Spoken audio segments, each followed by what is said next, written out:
Chapter 161. Time heals all wounds. Blank. Pav narration underscore, blank.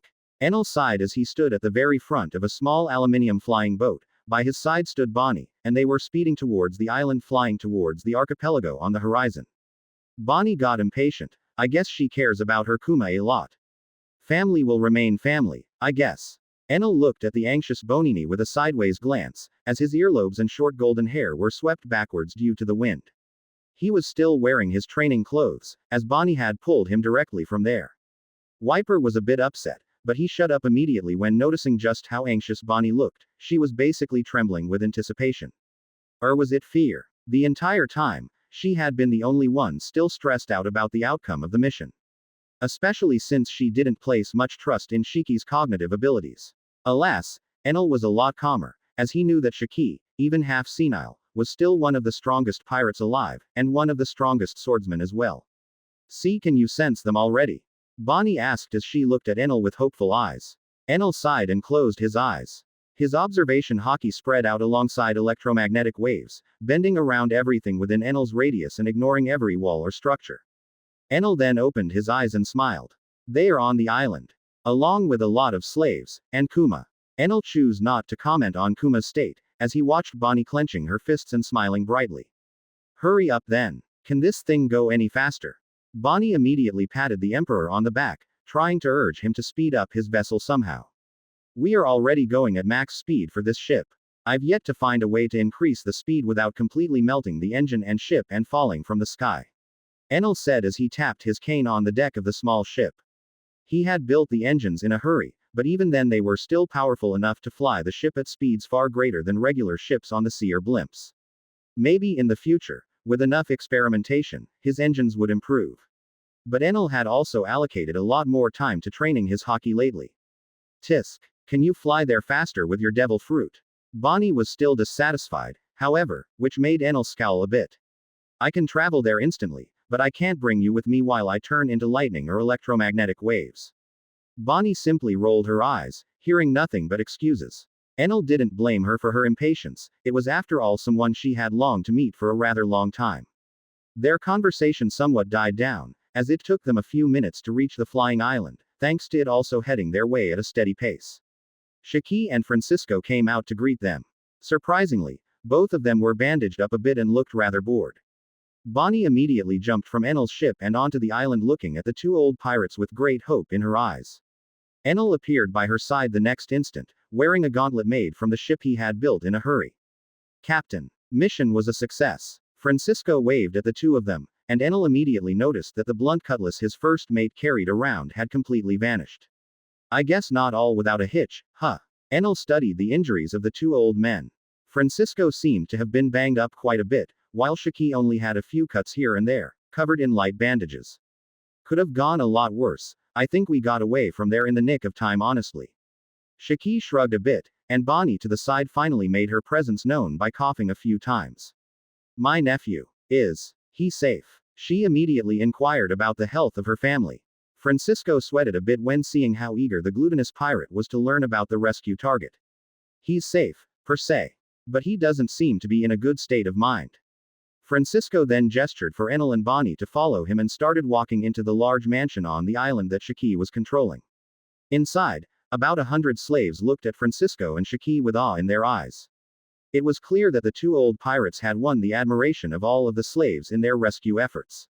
But the former slaves also seemed quite wary about the newcomers. Some of them seemed to recognize Enel as an emperor, while others seemed to recognize Bonnie as a former slave as well. Be it concern or relief, Enel could feel it all emanating from every person in that mansion. But Kuma was not with the other slaves. No. Francisco beckoned Bonnie and Enel to follow him to the basement, where they now stared at a metal cage, where one tall figure was sitting down, bound in thick chains and wearing a seastone collar. Thank fuck he was wearing that collar when we found him. He was trying to fight us even with them on, but I was able to subdue him easily thanks to them. Shiki scoffed a bit as he spoke, staring at the former warlord turned robotic slave. Francisco simply sighed. Even with the chains, his physical strength is still nothing to joke about. Althogu. Shut up. Bonnie immediately snapped, shutting up the two old men as she walked by them and looked at the cage bars. Enel walked to her side and tapped the cage, the bars heating up and bending out of the way. Could have just used a key. Shaki grumbled a bit as he looked at his formerly pristine, now ruined cage. He did shut up when Francisco glared at him though. Bonnie walked into the cell, giving Enel a thankful gaze as she stood in front of her nephew, her gaze turning a bit grave as she noticed some wires coming out of his face. The warlord now turned pacifista and scanned Bonnie, who stood in front of him, before muttering something about a bounty, and target spotted. The bound pacifista immediately moved against the chains that bound it, making even Shaki look at the scene with quite a bit of pity. Of course, he won't recognize her. Enel was about to walk a bit closer to Bonnie, to protect her in case Kuma managed to break out of his chains.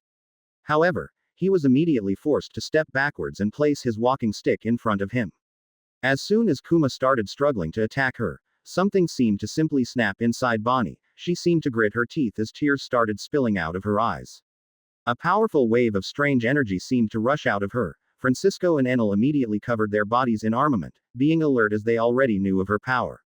Shaki was a bit slower, and that energy immediately started altering his age.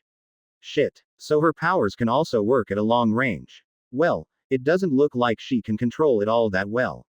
Enel's eyes widened as he realized just how powerful Bonnie's devil fruit was. The wave of energy came and went quickly, not even lasting 2 seconds, as Bonnie calmed down and hugged her nephew with tears in her eyes. I'm sorry for taking so long. Please return to me. Bonnie now used her power on purpose, her palms shining a bit as she touched the back of her nephew. Francisco and Enel were still on guard, and they watched as Kuma's body started shifting. Enel could feel it, the way Kuma was becoming more and more human by the second. In the end, the warlord seemed to pass out, just when the emperor felt him finally return to being a human. Kuma, can you hear me? Are you there? Bonnie did her best to hold up her nephew, trying her best to not let him fall on the ground.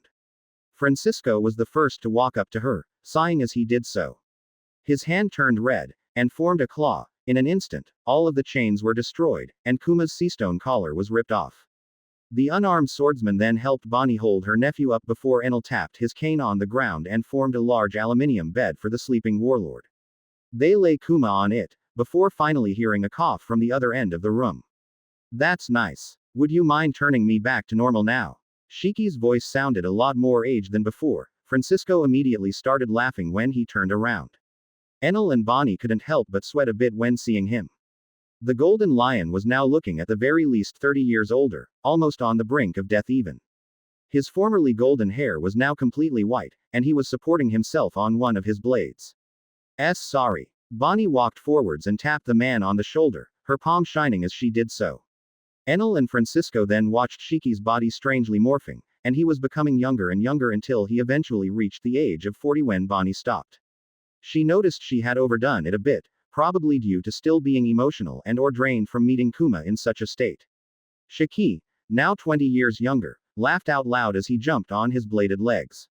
He had returned to the time when Roger had been executed, where he had just found out about it in fact. It's been a while since my mind has been this clear. The old man laughed as he stretched his muscles and bones for a bit. You'll get used to it. I think you were entering the early stages of dementia before. Bonnie said as she walked back to sit at the side of her nephew. Enel looked at her for a bit, wondering why she had just up and decided to arguably bring Shaki back to his prime. It wasn't as if the golden lion was that weakened by his old age anyway. Well, only his thinking was affected the most because of aging. Bonnie's dementia hypothesis was actually quite close to the truth.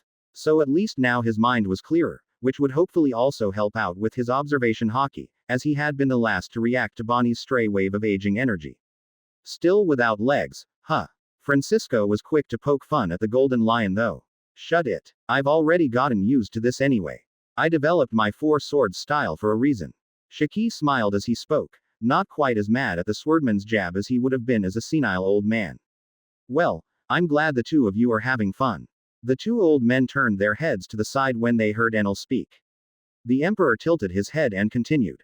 I think we should give the 2 here some time to rest. Shaki, would you be so kind as to float Kuma to a proper bed? Bonnie also looks like she could use some sleep. When the 2 old men looked at her, Bonnie seemed to already be resting, leaning on Kuma's giant body. The golden lion nodded at the emperor's words, silently walking to the aluminium bed and touching it, causing it to hover above the ground. Shaki then brought the 2 sleeping pirates upstairs, with Enel and Francisco following close by. They were still an hour away from the Sky Archipelago, so they decided to just give Kuma the largest bed they could find. Bonnie remained with him, and the three old men, Enel included, all left the room to speak in the hallway. With this, our mission is truly over, huh? Francisco muttered as he stretched his injured body. Indeed. Shiki casually responded as he ripped off some of the band-aids on his body. I would still like to learn how it went. Enel smiled as he tapped the two of them on the shoulder. One with an arm, and one with his earlobe. Of course. Francisco looked up at him and smiled.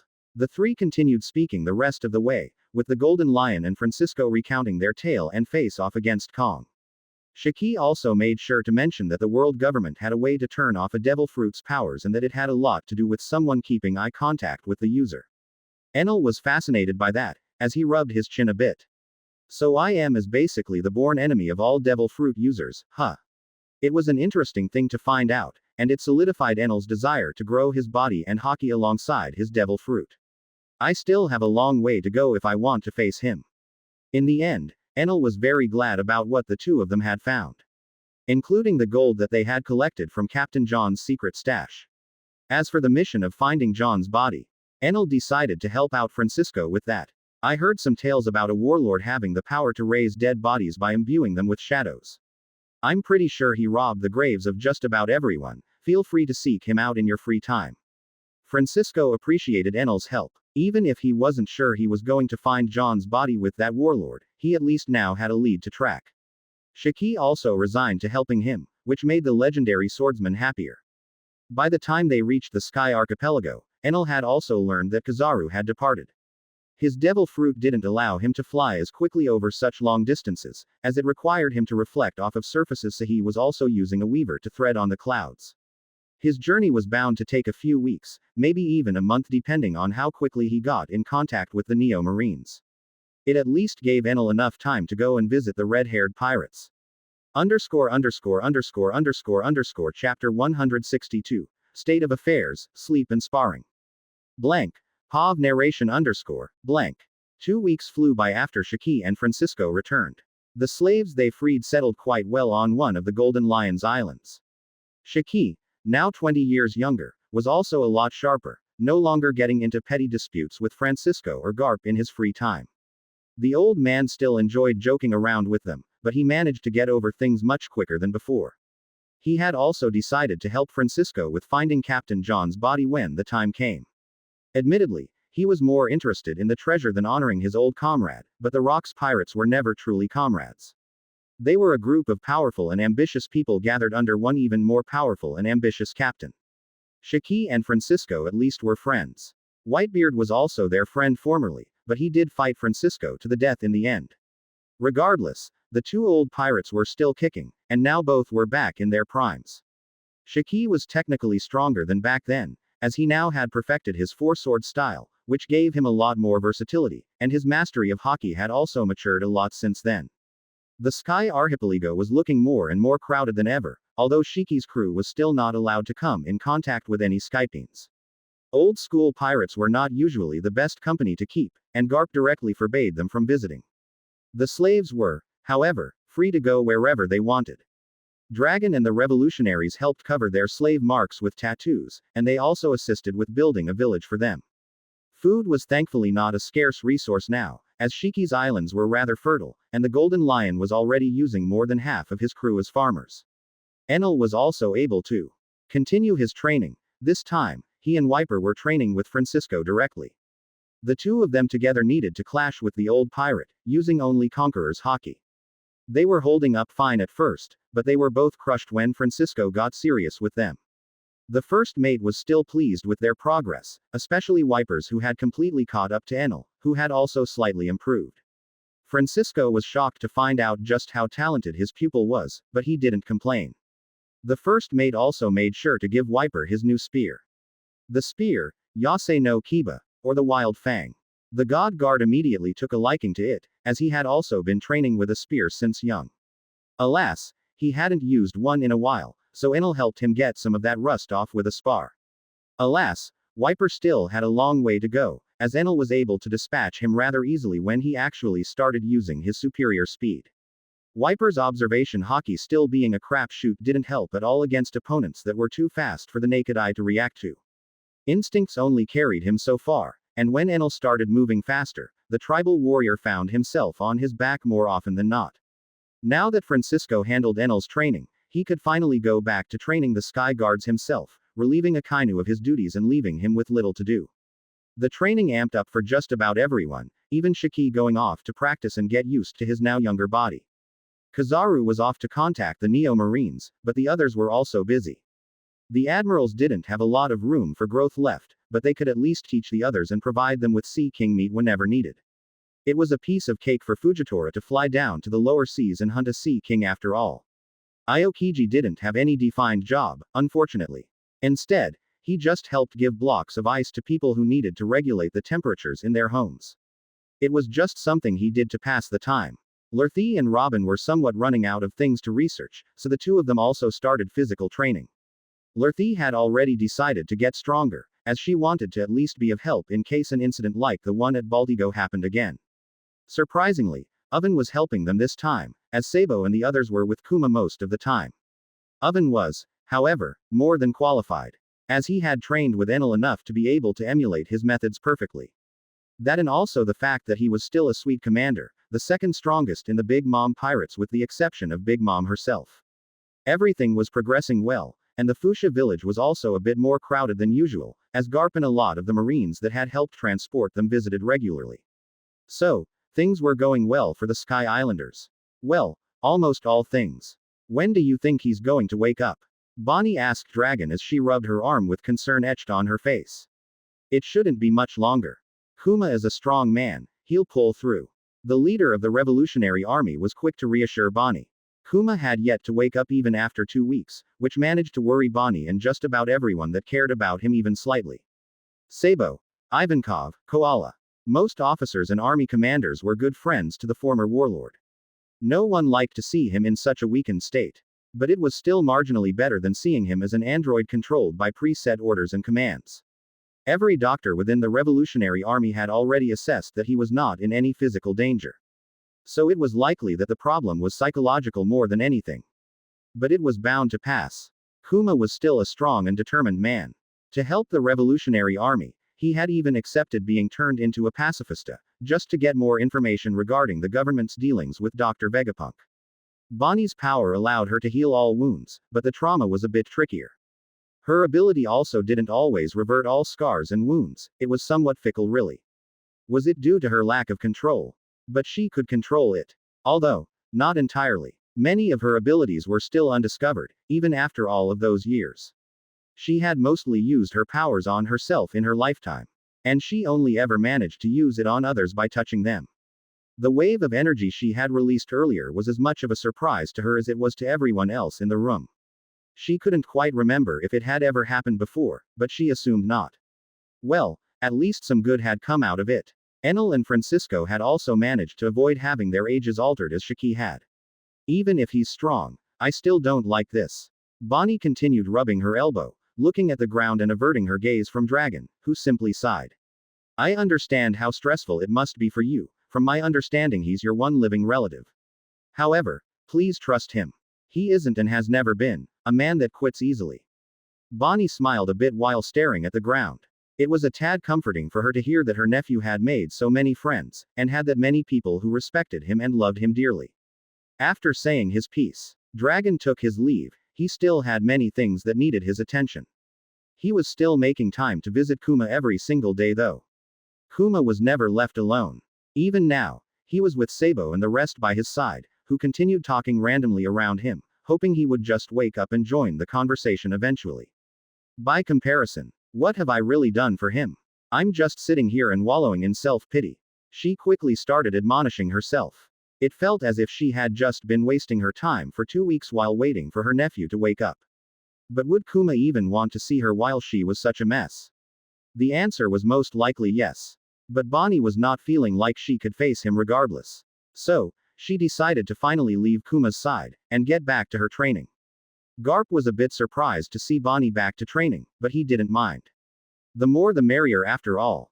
Bonnie started off by sparring with Bellamy a few times, without using her devil fruit, of course, otherwise, the fight would have ended instantly. The spring human did manage to get the upper hand in the fight, at least for a second or two. But the difference between them was rather big, as Bonnie was able to drop kick him into the ground in the end. Garp had slapped the spring human awake, as their training was far from over. The recruits were still sparring all around them, so Bonnie's and Bellamy's next task was different. A spar with Garp directly. More specifically, Garp said that it would be a good experience for them. To see how one should approach a fight against an opponent that is overwhelmingly powerful. Quote. Well shit. Bellamy said as he clenched his fists, wishing that he had stayed unconscious. I agree. But I doubt he'll go all out on us. We should just aim to survive for as long as possible. Bonnie also brought up her guard and clenched her fists. Not reassuring. The spring human said as he looked at the smiling former Marine hero 10 meters in front of them. Garp was dressed casually, but that didn't mean he wasn't ready for combat. He was actually the first to move, instantly appearing in front of the two of them with his fist already brought back. Bonnie reacted first, using Soru, shave, and dodging to the side. While Bellamy's strategy was a bit different. The pirate twisted his body, his arm turning into a large spring as he punched at Garp's torso. In that same moment, Garp brought his fist down towards the spring human. I guess he's the first one to go. The Marine hero raised an eyebrow, with Bellamy's punch not even making him budge. But the spring unfurled and bounced Bellamy back, sending him twirling to the side and causing Garp's fist to miss entirely. The ground trembled slightly, as cracks started showing and a dust cloud rose where Bellamy had been previously.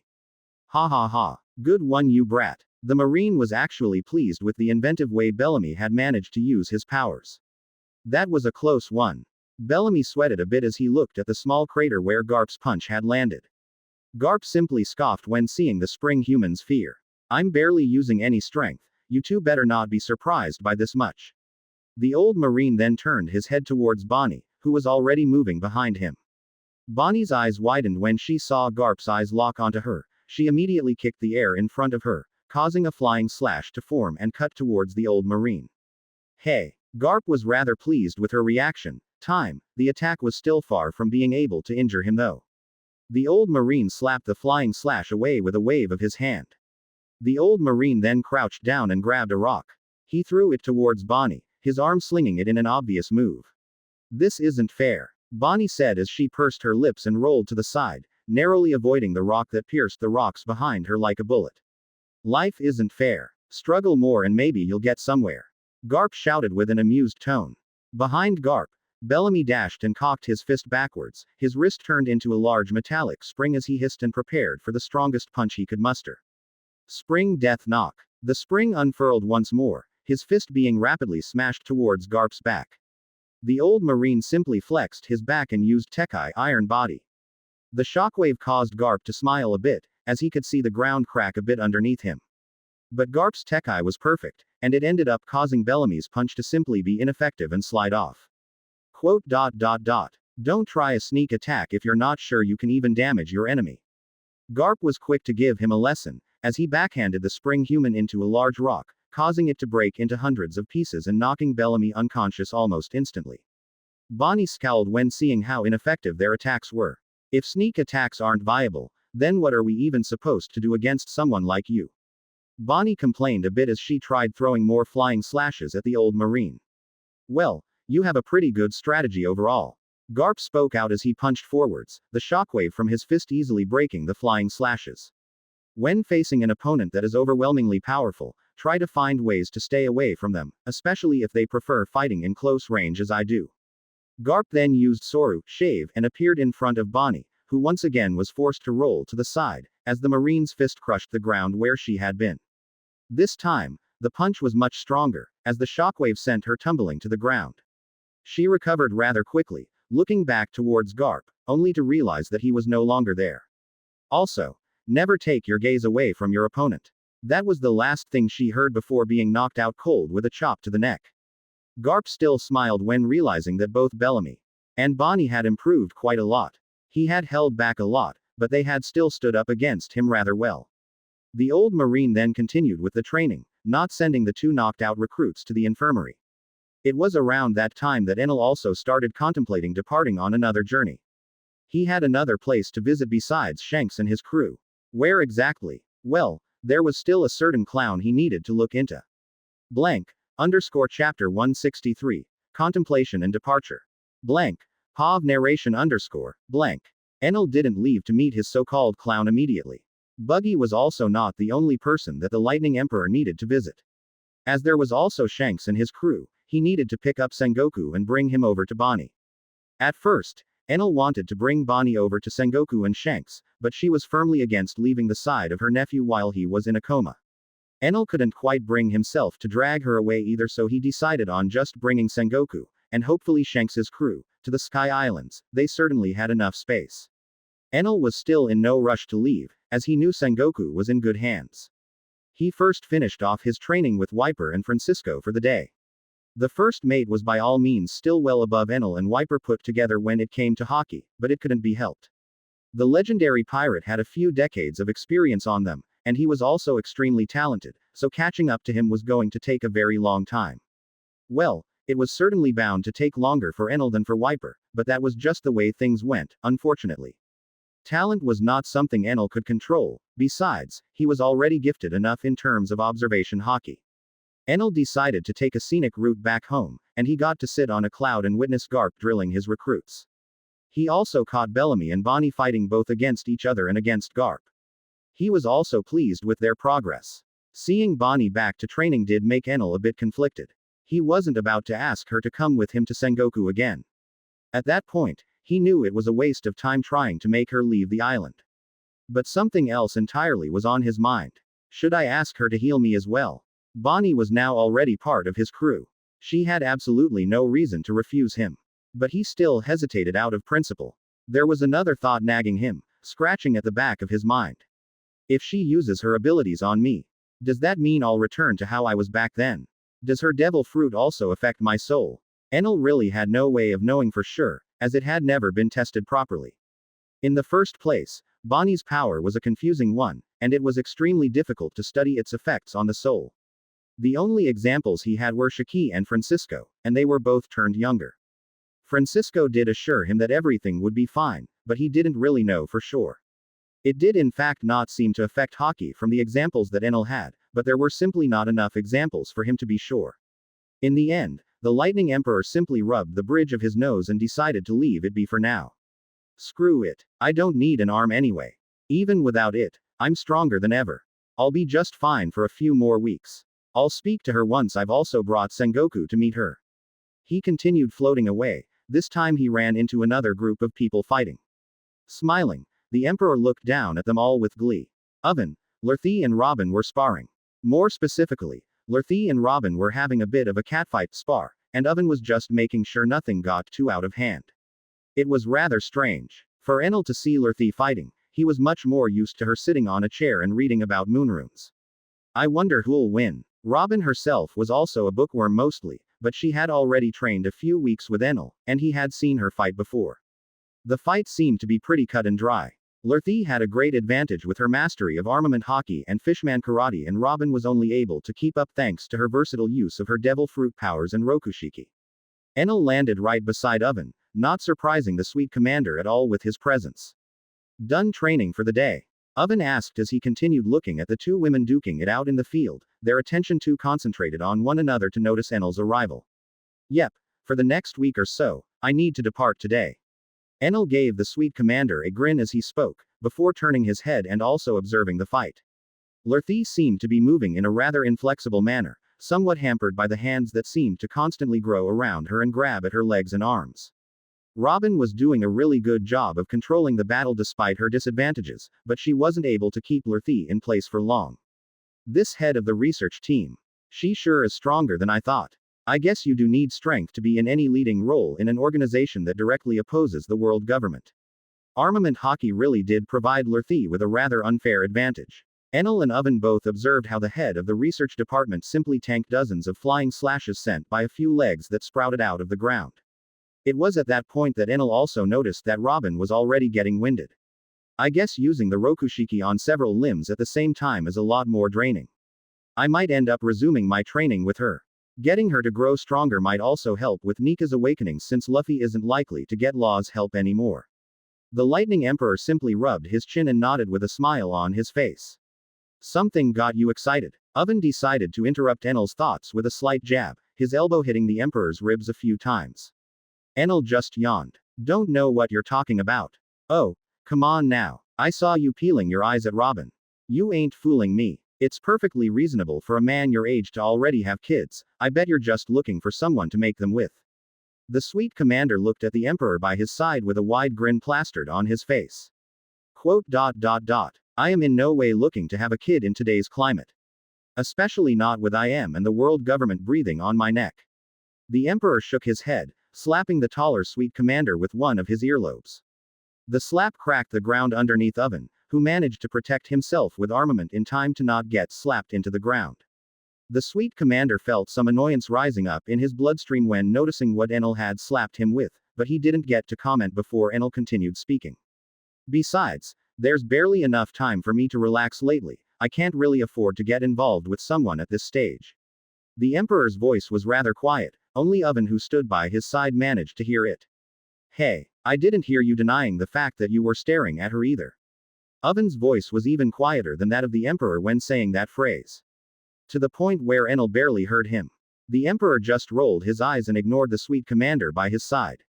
Eventually, the spar ended in Lurthi's favor, as she had finally managed to get close enough to knock Robin out. Pretty decent fight, Oven said as he scratched the back of his head. Quote. Decent by New World standards. Enel raised an eyebrow and gave Oven a confused glare. Not really. But neither seems to have the role of main fighters in their respective crews. Oven ended up just shrugging. Both Lurthi and Robin were certainly stronger than regular grunts in the New World, but any half-decent captain would likely be able to take them on. They don't, but they do need to be able to protect themselves at the very least. They still have time to grow, thankfully. Enel smiled as he then proceeded to walk over to the two women. Lurthi was helping Robin up when Enel walked up to them. Robin had only been knocked out for a few seconds, nothing major. Enel used to injure her more during training after all. Enel, since when have you been there? Lurthi did seem to perk up when seeing him. She smiled a bit as she helped up Robin and patted the dust off of her ass. Good to see you here. Robin also started speaking out, only giving Lurthi a sideways glare. Hope I'm not intruding. The two of you seem to be going at it, though it might be helpful to keep an eye on your surroundings in the future. Enel simply waved his cane around in the air.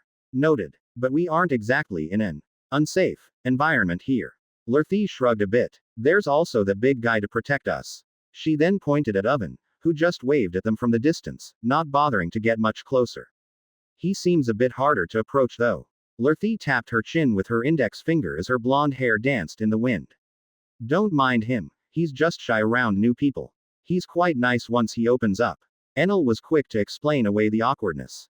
Oven in the distance glared at him for saying he was shy but didn't do anything else. It wasn't really about being shy with him, it was just that he didn't really know who to approach, as he was still very much an outsider to most of the people around him. Enel was really the only one he considered a dear friend. I guess we'll just have to wait and see. Robin smiled a bit as she looked towards Oven, before turning her head back to Enel. Sue, what are you up to now? Want to read some books? Lurthi found a few interesting ones regarding some lesser-known parts of history. Robin's smile became even wider as she spoke, quickly proposing to spend some time with Enel. Lurthi gave her a sly sideways glance.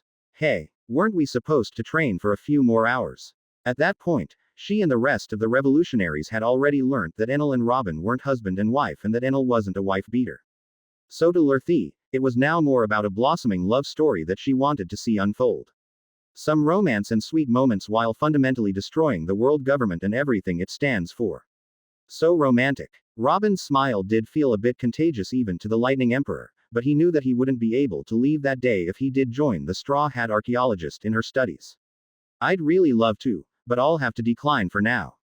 I'll be leaving the island soon. Enel smiled a bit, rejecting her offer as nicely as he could. But as soon as he spoke, he could basically feel the disappointment radiating off of her. Quote. So soon. I guess you're busy since you're the leader and all that. Her voice sounded a bit gloomier, but she still kept up her classy attitude. Still, Enel could see a hint of sadness in her eyes. I mean, I've been here for a few weeks already, it was really about time. Enel's own smile became a bit strained when he felt her disappointment, and he could also see Lurthy writhing at the side.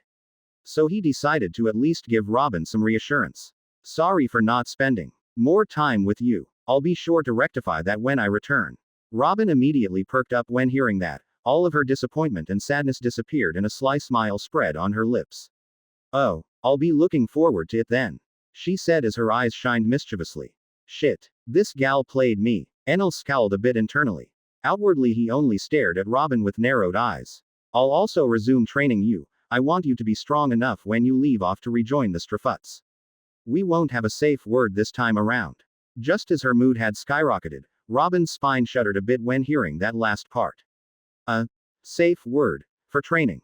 It was a rather unusual concept, but Enel did eventually come up with it. As a way to cut Robin some slack momentarily during training. Now that she seemed a bit stronger, Enel was ready to just abolish it entirely. But not everyone had that bit of context. Lurthy's eyes immediately perked up. She ended up taking out a small notebook and writing a few things down while nodding her head and staring at the two of them. Oven to the side just nodded with a proud smile on his face. Enel simply ignored them both. Anyway, I'll be taking my leave. I'll return with Sengoku in 2, and maybe some other people depending on how things go. Enel immediately changed the subject. You're planning on recruiting even more people. Lurthy was a bit confused when hearing that. Their army was already really powerful. They were likely able to take over the world through sheer force. Well, only if the world government didn't have so many annoying tricks up their sleeve. The red-haired pirates. I'll see if I can also talk them into joining our alliance. I see. Well, they did help you in the Marines once. Maybe they'll be willing to join us and face a common enemy. Robin nodded when hearing Enel's answer. Having yet another Yonko crew join them was certainly a good thing. But it was only a matter of whether or not it would really happen. I don't know. Red-haired Shanks is rather well known for just doing his own thing. But, as Robin said, he did help you once. So who knows? Lurthy knew a bit more about the Emperors, so she was not as hopeful about Shanks joining, but she still trusted Enel's judgment. In the end, Enel left the training grounds with a smile on his face, turning into a bolt of lightning and traveling through the clouds. Now then, I wonder who should I visit first? He smiled a bit as the thought surfaced in his head.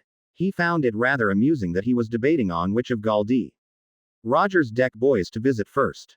In the end, he just smiled and turned into lightning once again, his figure vanishing and disappearing in a random direction. Chapter 164. The Clown's Anguish and Proposal. Blank. Pav narration blank. Enel flew far into the clouds, stopping only whenever he found an island. He decided to first start looking for Buggy D. Clown. The man that was currently supplying Kaido with devil fruits, and that was likely knowingly, or unknowingly, working with the world government. The actual problem came in when he looked for the said clown. After all, communication was made a lot more difficult with the world government restricting it worldwide. Thankfully, Enel had some basic ideas about their location, and he had some basic knowledge. For example, he knew that Buggy had a lot of people under him as a warlord. He had also set up a bounty collecting business, so all that Enel needed to do was to go to the part of the Grand Line that they were active on, and look for one of their ships. That in itself only took a few hours, and then the Sky King decided to track the route that the ship had taken, as it was somewhat unlikely for the ship to return to its headquarters soon. It only took a few more hours for Enel to float around an island with a large circus on it. His observation hockey immediately senses Buggy's body parts maneuvering into a large coat. It made him look much larger than he actually was, and he seemed to be on a constant high, as he ordered his subordinates around with authority in his voice. Enel found it rather ironic that the majority of his subordinates were actually stronger than him, but he wasn't there to judge. He could feel quite a few people of interest on the island. He studied them for a bit and had already judged who belonged to the world government. Instead, he made his entrance, landing on the ground in front of the largest tent, the ground cracking heavily underneath him and burning from the heat. The shockwave shook the tents around in the circus. Enel made no effort to even bother hiding his presence. Instead, he stared at the largest tent with a relaxed smile on his face. Some of the pirates underneath Buggy were strong, sure, but overall they weren't going to ever be able to go against someone like Enel. Who are you? People immediately surrounded him in both confusion and panic. The confusion did clear up quickly when they finally saw his face though. Sky King Enel. The pirates that were now under Buggy had all been present during the Marineford War. I'm glad that some of you remember me. Enel spoke out with a smile, waving his gauntleted arm at them, his attitude appearing cheerful. They had decided to follow Buggy after seeing him stand his ground against Whitebeard and even Mahawk. Even if Buggy himself was not strong, he managed to make people think that he was strong, which was a rather impressive feat in itself. Well, it would have been an impressive feat had Buggy actually done something specifically aiming to gain the respect of the prisoners. But he was mostly just going along with them as he was somewhat scared that they would just kill him if they found out he had no real right to sail the Grand Line at all, let alone that he wasn't a legendary pirate. It was a rather strange misunderstanding that was only exacerbated by Buggy's now fanatical following.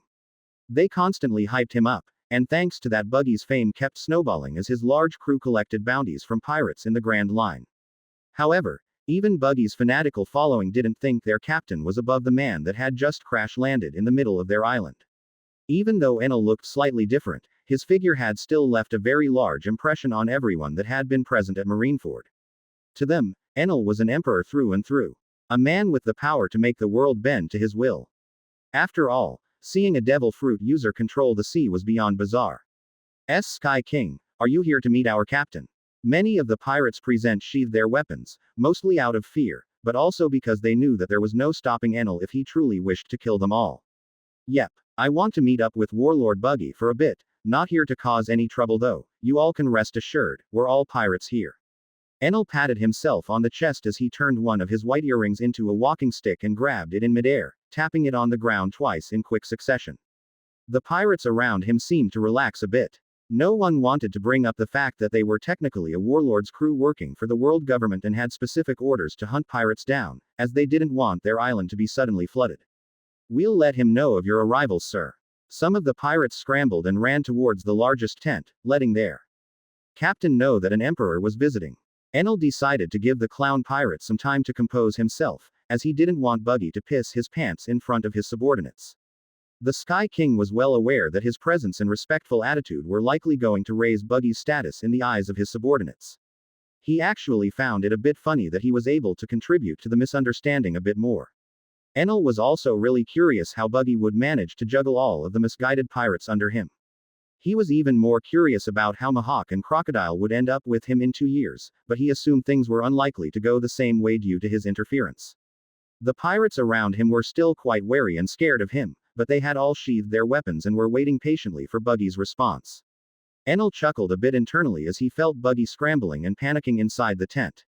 If I remember his personality correctly, he's likely contemplating escaping right now. The wait didn't take much longer though, as Buggy likely realized that leaving Enel, an emperor, to wait outside his tent, was extremely disrespectful. He was urged to enter by a few bowing subordinates. The one-armed emperor sighed and leisurely walked to the tent. Inside, he found himself in a rather large room, with a stadium on the other side of the entrance. The stadium was also where Buggy was standing, trembling and rubbing his hands together with a nervous smile. To the side, a few more people were seated on a couch. Enel could recognize them as members of his former crew, including Alvida. All of them were staring at Enel with pure horror in their eyes. I guess all of them stuck around Buggy for benefits. Well, I guess they have some good blackmail on him since they know he's a weakling. Everyone in the room thought that the game was finally up. That they were doomed. Buggy himself was sweating heavily. No way in fucking hell I'm acting all high and mighty with this guy. He'll burn me alive. The clown had no knowledge of why Enel wanted to meet him, but he knew that there was no way for him to keep up the same facade he did with his subordinates. The people on the couch also thought of the same thing, contemplating if they would be able to escape in time before the New World-faring pirates in their crew crucified everyone for fooling them. Buggy D. Clown. It's been a while, I haven't seen you since the war at Marineford. Enel smiled as he spoke, trying to ease some of the tension in the room. It's been a while indeed. What do you want? Buggy panicked as he spoke out, greeting the Emperor before him while trembling a bit. I believe this conversation is better carried in private. Send your men away, besides the ones you know you can trust, of course. Enel smiled as he gave Buggy a way out of embarrassing himself in front of his crew. Buggy immediately sent everyone away, only the people that had been sitting on the couch remained seated, as they were a bit too afraid to move. Or at least some of them were. Now then, come down from that stupid stage, let's talk face to face. Enel gestured for Buggy to follow him and sat down on one of the couches, right next to the one Alvida and the rest were sitting on. Specifically, Enel sat down beside a woman with short blonde hair wearing a veil that covered her face entirely. She was the only one that didn't seem completely petrified by his presence. He didn't speak to her at all though. Instead, he gestured for Buggy to take a seat in front of him. Why yes. Buggy scrambled and sat down in front of the Lightning Emperor, not wasting a second. Now then, I'm sure you're confused. I'll be honest, this is more of a friendly visit than anything. Enel smiled as he tapped his finger on his cane. I am here because I've learnt that you are now supplying the beast pirates with smile fruits. Basically taking over where Doflamingo had left off a while back.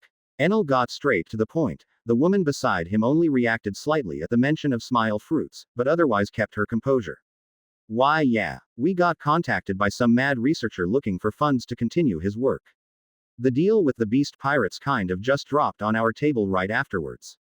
Buggy didn't hold back on any details. More specifically, he didn't dare to. Maybe Kaido will protect me since I do business with him now. Maybe I can use that as a bargaining chip to keep my life. Alas, Buggy couldn't quite bring himself to speak out about Kaido protecting him. Not like he was sure of it either. I see. So it was more of a happy coincidence than anything, right? Yep. I'd say I got lucky. The deal with the smile fruits is making us even more money than the bounty hunting. Buggy scratched the back of his head with a subdued smile on his face. Single quote.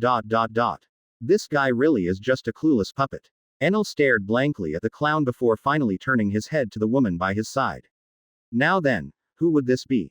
He asked with that same ever-present smile on his face. She's one of my newer associates. She's pretty strong so I made her my retainer. Buggy coughed in his fist as he looked at the woman with a worried gaze. Did she happen to come along around the time that scientist contacted you? Enel could feel the woman shifting uncomfortably under his gaze, but Buggy didn't seem to notice care. A bit earlier than that. The clown was happy to answer as many questions as he could if it meant not angering Enel. The fact that he was a coward certainly helped their interrogation go quite smoothly. So they scouted him out first. Then they decided to use him.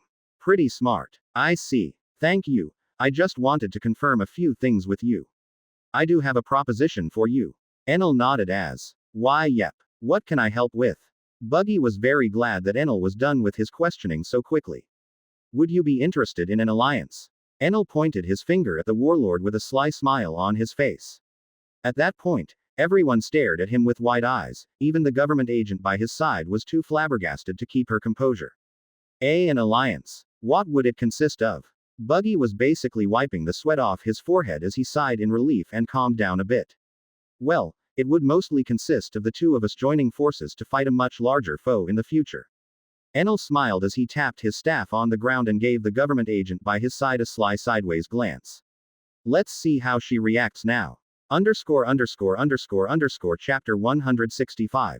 Confusion, annoyance, and melodious greeting. Blank. Pav narration blank. Stussy couldn't help but sweat a bit as the infamous emperor sat by her side. She had been entrusted with watching over the one that replaced Doflamingo in the underworld after her failure as the queen of the pleasure district. It wasn't exactly a downgrade, at least she didn't think of it as one at first. But after Buggy turned out to be a weakling, she did start seeing it as a demotion. At the very least, Buggy was extremely easy to control and she could keep tabs on him easily.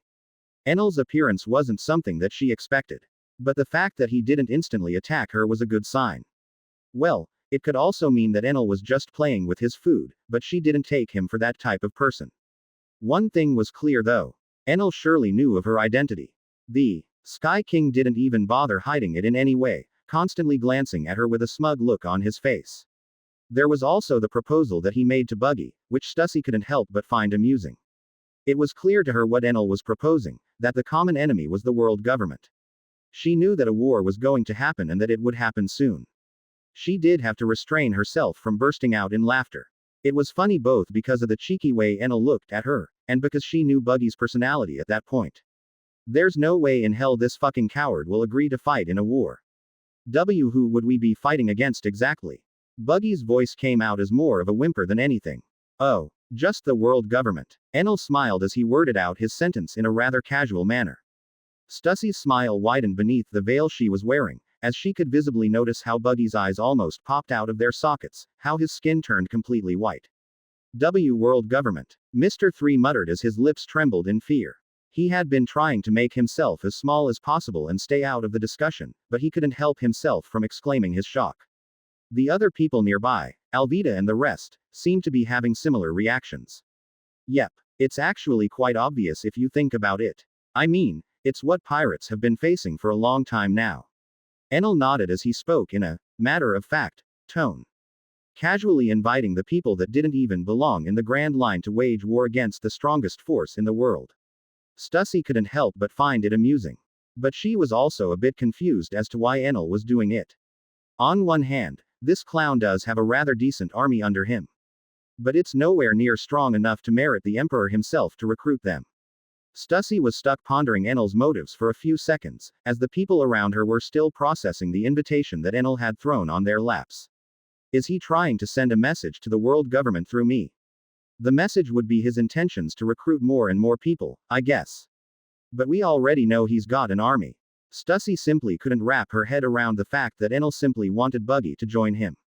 It was just confusing to her. She had no way of knowing what Buggy's crew would become in the future. But Enel knew that there was still a large possibility of the Cross Guild happening, so he wanted to become allies with Buggy in advance. Crocodile and Mahawk were both strong fighters, Mahawk even more so. They were people that Enel would have to talk to seriously at some point, and gaining an alliance with someone that would be their leader in the future was certainly going to be helpful, at least Enel hoped it would be. He still didn't know the exact way that the Cross Guild was created. But he did remember that it was likely caused by the dismantlement of the warlord system which followed soon after the Seraphims were created. Stussy had no way of predicting the future, which was why her confusion was even more pronounced. In the end, she figured that Enel was likely just joking around and messing with her head. And it was working. After all, the knowledge of Francisco and Shaki working with him wasn't pleasant.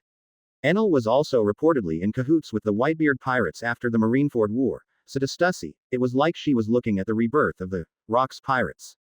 All that's missing is him. I wonder how much Vegapunk's research has advanced. I might need some time to think this offer over. Buggy finally gave a non-committal answer, exactly what Stussy had expected. Buggy was in no way confident enough to say no to a notorious emperor, which was also how his deals with Kaido had gone. That is fine. I can give you a few weeks to think it over. Give me a call when you're able. Enel placed a small transponder snail on the table, smiling as he did so. A transponder snail. These did become rare all of a sudden. Buggy took it and inspected it for a bit. Yeah, they are somewhat rare these days. They're still in circulation in the underworld though, it ain't a big deal. You have a number written on it, it should put you in contact with one of my people. Feel free to call when you're ready. Enel gave Stussy another sideways glance as he spoke. All right. Buggy nodded, seemingly glad that Enel wasn't out for his head after all. I should probably take my leave now. Please make a decision in a timely manner. Enel slowly stood up and stretched his legs a bit. Leaving so soon? A womanly voice finally broke out for the first time, as Stussy decided to address the Emperor personally after all. Of course, I still have other people to meet and talk to. I'm still debating whether to kill you or not though. Enel spoke just as casually as before, but his words sent a chill down Buggy's spine. Stussy merely chuckled a bit, smiling under her veil as she pointed a finger at the Emperor's chest. You can certainly kill me. But you'll find out soon that it's not a good idea. I'd recommend visiting Vegapunk at some point. Stussy then reached down into her bra and took out a small log pose. Tilted his head and grabbed it using one of his earlobes, stuffing it in one of his coat's pockets. You'll find many answers with him. Quote. Hey, fine. I'll spare you for now. Enel smiled and shrugged, turning into a lightning bolt and exiting through the roof of the tent in a flash of light. Buggy and his crew were left flabbergasted by that brief interaction. Buggy seemed to have plenty of questions, but Stussy silenced him with a glare. I wonder who he's visiting next. Blank. Pav Enel _ blank. That was certainly odd. Even as I stand between the clouds to ponder on things, I can't quite put my hand on that woman's intentions. I did try to leave myself open for an attack, but she didn't seem to even want to attack me in any way.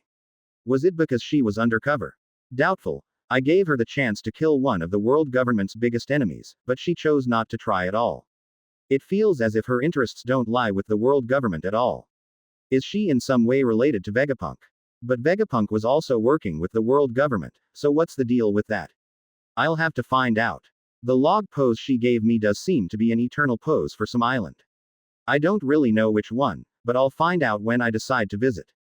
First off, I should go to the red-haired pirates first. They should still be with Crocus, at the beginning of the Grand Line. Crocus wouldn't ever leave Laboon alone for too long, so Shanks is likely hanging around there. By now, Sengoku's condition should be stable enough for a journey on a flying ship. Hell, if I manage to invite Shanks to join us on the Sky Islands, I'd have to make their ship float, which will certainly be fun to figure out. Slapping an engine on it should work well enough though. I also need to visit Poseidon, to make sure she is safe. I don't remember much about these parts of the original show, but I remember Poseidon being the crux of Joy Boy's prophecy. It's rather odd that more characters started appearing. What with the other two god fruits? I guess I am one of them. It's pretty obvious that I'm supposed to be Raijin's incarnation. Orochi made it clear enough back then. But I don't know how to awaken my ability. It might be too late to awaken it while trying to go against I am directly. I am not like Luffy. I don't believe I can ignore the laws of reality to revive myself after I am disintegrates me. I will have to wait for the borders of Wano to open up and grab Pluton as well. So much work. Alas, considering how powerful Pluton's cannons are, I consider the entire ship to be a huge asset. I could also look into recruiting Frankie and Iceberg, as the two of them are likely the only people alive that know how to build it in its entirety. Powering it up is another thing entirely, but it shouldn't be difficult to get my hands on Dyna Stones if Sengoku and Garp help me. The state of the Marines right now means that the storage places are not as well defended as before. There's also the matter of the Whitebeard pirates. I need to quickly go out and get them.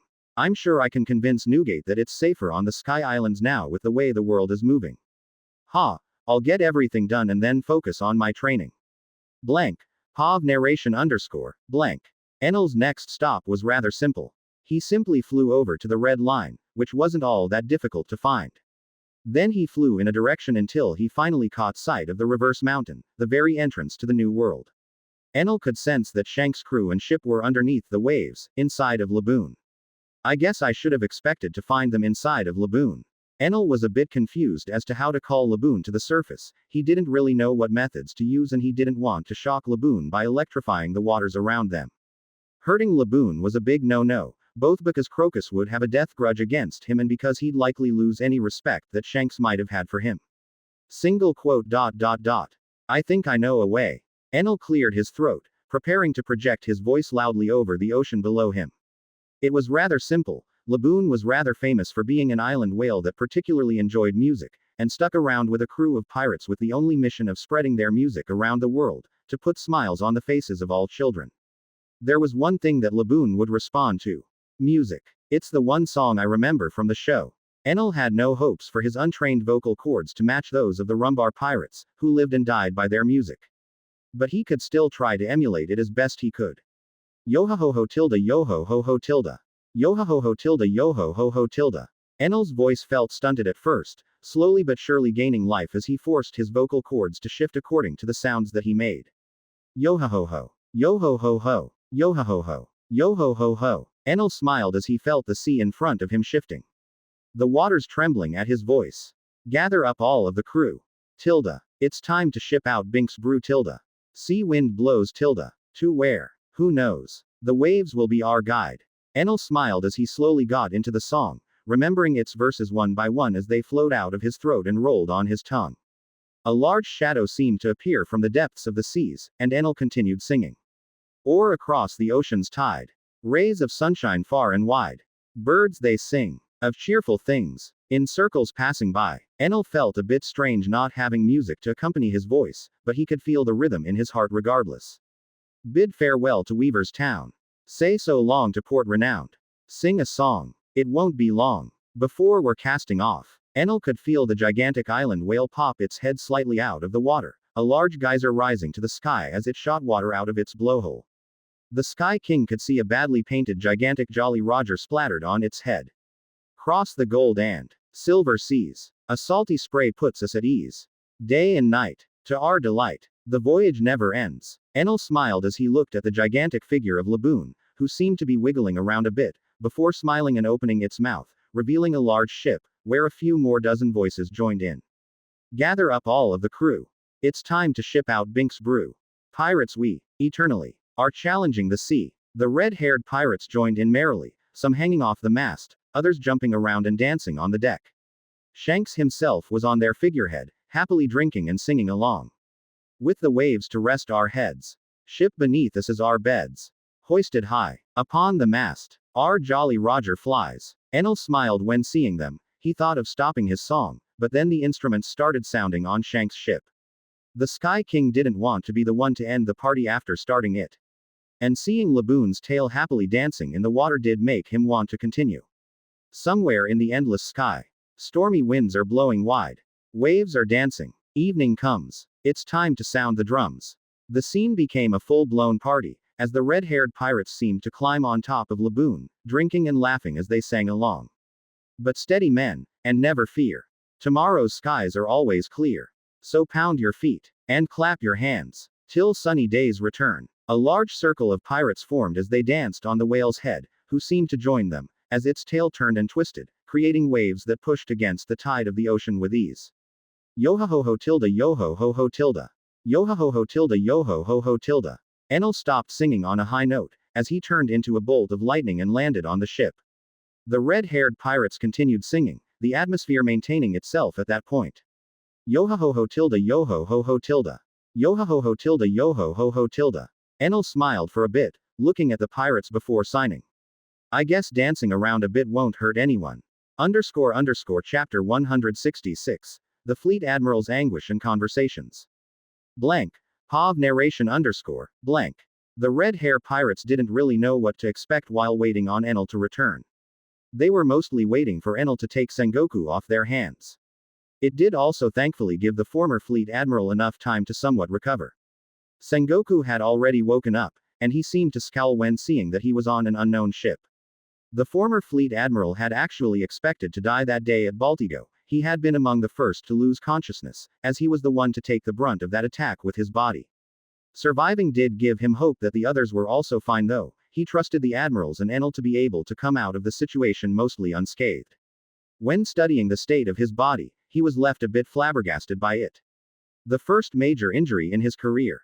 And it was him losing all of his limbs, something that was bound to put him out of commission for the rest of his life. Unless he struck some sort of deal with Vegapunk for some cybernetic implants. I'll deal with that eventually. But where am I? His memory was foggy. He only remembered how he and Enel rushed towards the island, meeting with the other Marines, and then being forced to block something that felt unblockable. It was truly a blunder. The worst part was that he wasn't even sure he could defend himself against pirates within the new world in his current state.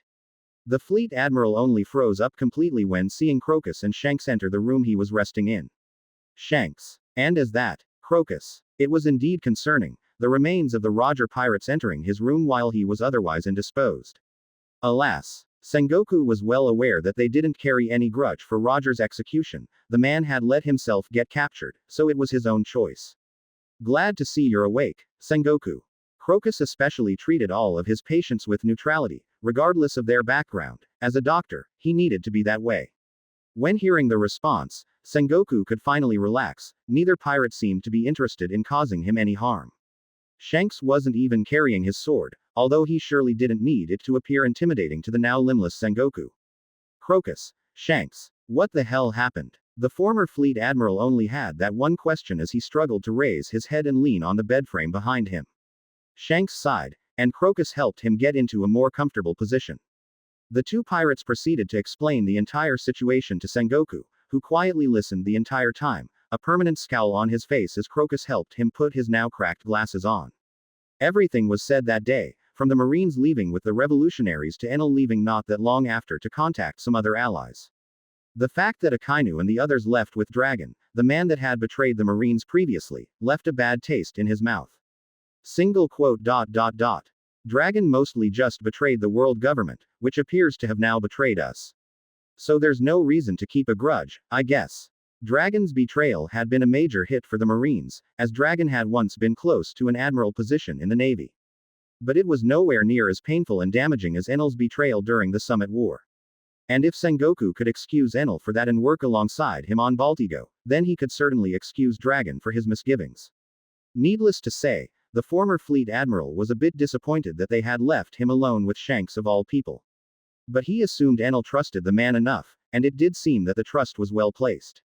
In the first place, none of them would have survived without Shanks's and Dragon's interference. So Shanks could certainly be trusted, more so than the world government, at the very least. Their actions did manage to surprise Sengoku, as the former fleet admiral recognized plenty of the methods and last resorts that the government was taking. Things like a communicational dark age. It was technically at the very bottom of that list. It meant that, essentially, the government was aiming to erase a good chunk of what had happened the past few years from history. They were likely planning to erase the events of the upcoming war as well, so it was unknown just how much of their current time would go on to become a second void century. It was unlikely to be an entire century this time around though. At least Sengoku didn't believe it to be so. The war had been something that IM had prophesied long before Enel had ever appeared. It was something the Sengoku himself had done his best to postpone during his reign as fleet admiral. Alas, his efforts were for nothing.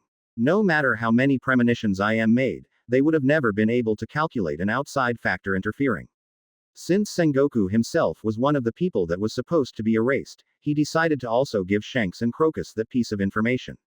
Shanks seemed to have a rather mild reaction, likely having already expected something similar to be happening.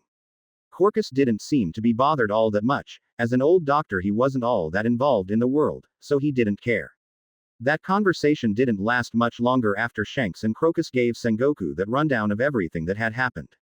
Sengoku was free to go back to sleep, which was really the only thing he could do. The days passed quickly for him. Slowly some of his power seemed to return, and he could even crawl and stand up on his own, though it was difficult.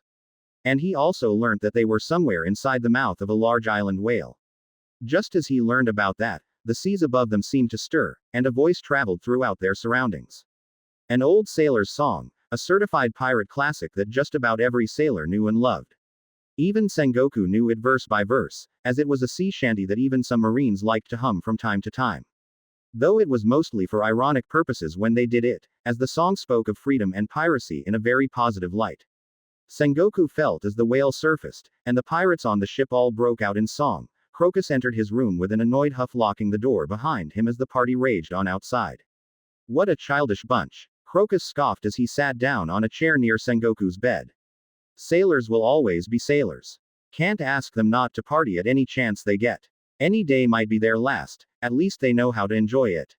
Sengoku simply shrugged. He had a rather strict sense of justice when it came to piracy. But even then he didn't consider every sailor that went off to do their own thing as a pirate. Shanks' crew were rather well known to be quite harmless to most people, only gaining their title because of going against the government directly in several situations and facing off against stronger groups of pirates. Sengoku would have been glad if there were more crews like the one Shanks led. Alas, they were in the vast minority. HMPH. You'd think that some things would change over the years, but all these brats were just like this even when they first stepped on the Grand Line. Crocus could remember the Red Hair Pirates and their debut rather clearly. He had been the one to greet them at the Reverse Mountain back then. The old doctor had seen countless crews come and go, many not as friendly as the last. He had many stories, and he had run into plenty of pirates that tried to steal from him. Alas, no one just entering the Grand Line could ever prove to be a danger to the doctor that sailed with Galdi. Roger to the ends of the New World. At least Enel finally arrived to take me to the others. It's been rather lonely here. Sengoku sighed, changing the subject as he didn't really know much about the beginning days of the Red Hair Pirates. Sorry for the lack of companionship. Shanks would have liked to hang out with you more, but you didn't seem outright comfortable with his presence at all times. Crocus scowled a bit. He had also been busy tending to Laboon, as he usually did. Though it was a lot easier now that Laboon no longer smashed his head into the red line. It's fine, we aren't exactly friends, though I appreciate all of the help you've given us. Sengoku was still not going to try and befriend any pirates himself, with Enel being maybe the only exception. Friends? Probably not. But one thing's for sure. We all have one common enemy now. And a rather obvious one. Crocus crossed his arms and scoffed a bit. Quote. I won't be able to help much in my current state. I think we'll have to leave this to the next generation. Sengoku chuckled a bit when looking down at what was left of his body. He was in no state to be called an enemy of the world government. I'm sure you'll manage. You and Garp are known to have been painfully persistent. I am also not the best doctor in the world. There will certainly be abilities able to revert the damage done to you. And I believe Garp would not stop for anything in order to look for them. Crocus pushed up his glasses before sighing again. The party outside was still alive and it was still annoying to the old man. Single quote. At least Laboon's enjoying it. On the deck of the ship, Enel had already landed and was greeted by various members of Shank's crew. Many tried to goad him into dancing around a bit more. He did so for a bit, before finally reaching Shanks and sitting down beside him. Shanks. Been a while, Enel said as he set his walking stick to the side, one of his earlobes patting the red-haired emperor on the back. Not that long, ya know. Barely been a month. Shanks took a swig of his small barrel of sake as he smiled at the lighting emperor beside him. I guess it hasn't been that long then. Thanks again for looking after Sengoku. Enel smiled a bit as he spoke. Don't mention it. I'm guessing you're here to take the old marine back with you. Shanks took another swig of his drink in between pauses, looking at his still singing and dancing crew in the background. Yep. Garp certainly wants to see him. I also have a proposition for you. Enel's smile widened as one of his earlobes wrapped and tapped Shanks on the shoulder. Quote. A proposition. We're already allies, there's no need to try and convince me to join you or anything. Shanks laughed a bit, not weirded out by the earlobe one bit as he responded in earnest. Shanks had already decided to fight alongside Enel when the time came. To him, it was only a matter of waiting for the war itself to start. Enel was glad to hear that from Shanks. The red-haired man was going to be a very powerful ally in the future, that much was clear. Thank you for your trust. But I'd like to ask you to join me right away, to join up with the others on the Sky Islands. Enel waved his palm around as he spoke. There was a small period of silence, as both one-armed emperors looked at the sea before. Quote. I don't think that's a great idea. It's better to have some people still outside, gathering information and watching the world government closely. I can certainly help with that. Pull some strings and keep an eye out. But I can't do that while in hiding. In the end, Shanks refused. Something that Enel had somewhat expected. The red-haired emperor had always been a man that did things his own way. Enel knew that trying to convince him would just be a waste of time. Welp, suit yourself. It's already more than enough that you want to join us for the war. Enel shrugged, not trying to push the idea further at all. Shanks simply nodded, before putting down his sake and reaching into his pocket. Here, take this. He handed Enel a small transponder snail. Quote.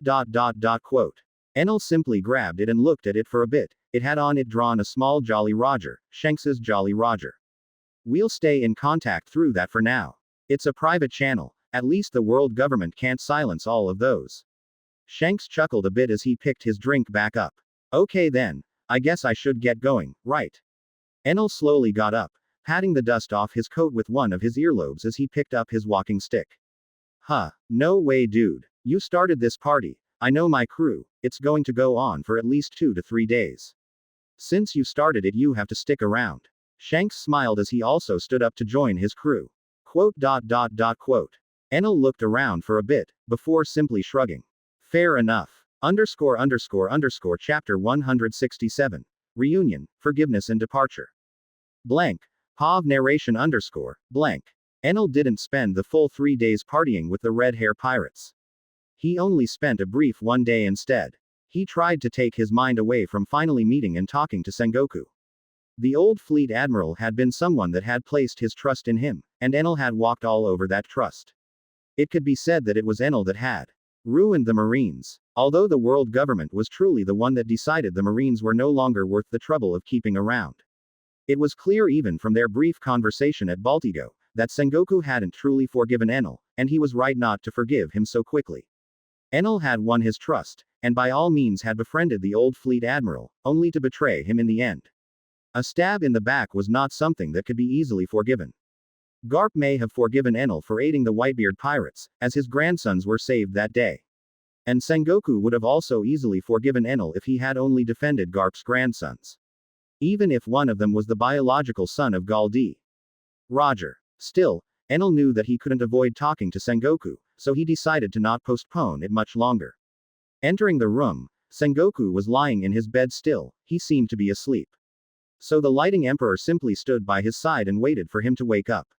And he sat there for the next few hours, at some point dozing off himself. Sengoku was actually the one to wake him up. Oi, Enel, wake up. His gruff voice startled the one-armed emperor awake. Enel rubbed his eyes with his earlobes before turning and looking at Sengoku. The old man was indeed looking worse for wear. He was wearing a pair of short pants, covering his stumps and privates. If they were still intact, of course. His torso was bare and bandaged, his arms were also completely missing. Well, you look like shit, the former fleet admiral said as he scowled at Enel. Hey, could say the same about you. Enel didn't hesitate when biting back. He wasn't worried about making fun of Sengoku's condition, as he had already come out with the intention of fixing him. Sengoku only gave Enel a dry chuckle, before he coughed a bit and looked at Enel with a serious gaze. First off, I'd like to say this now. I forgive you for your betrayal at Marineford. The old Marine kept eye contact throughout that statement, and he easily noticed Enel's surprise. How come? The one-armed emperor truly hadn't expected that. Well, Sengoku then looked at Enel's missing arm. You already showed that you care about the connections you made in the Marines. Which shows me that the friendship we had was at least real. Enel sighed when hearing that, smiling ever so faintly. However, Enel's smile quickly became a bit forced when he heard Sengoku continue. I wish you could have told me about your plans beforehand. Maybe I could have helped you. The old Marine sighed in regret. I wasn't sure you would ever help me face the world government in such a manner. I mean, you had no way of knowing they would so easily disregard you and the other Marines. Enel shook his head slightly. He was sure he had done what he needed to do. He remembered Sengoku to have been devout in his role as a fleet admiral, so he never expected him to be on board with a full-on betrayal. No, I always knew the world government would get rid of us if we outlived our usefulness.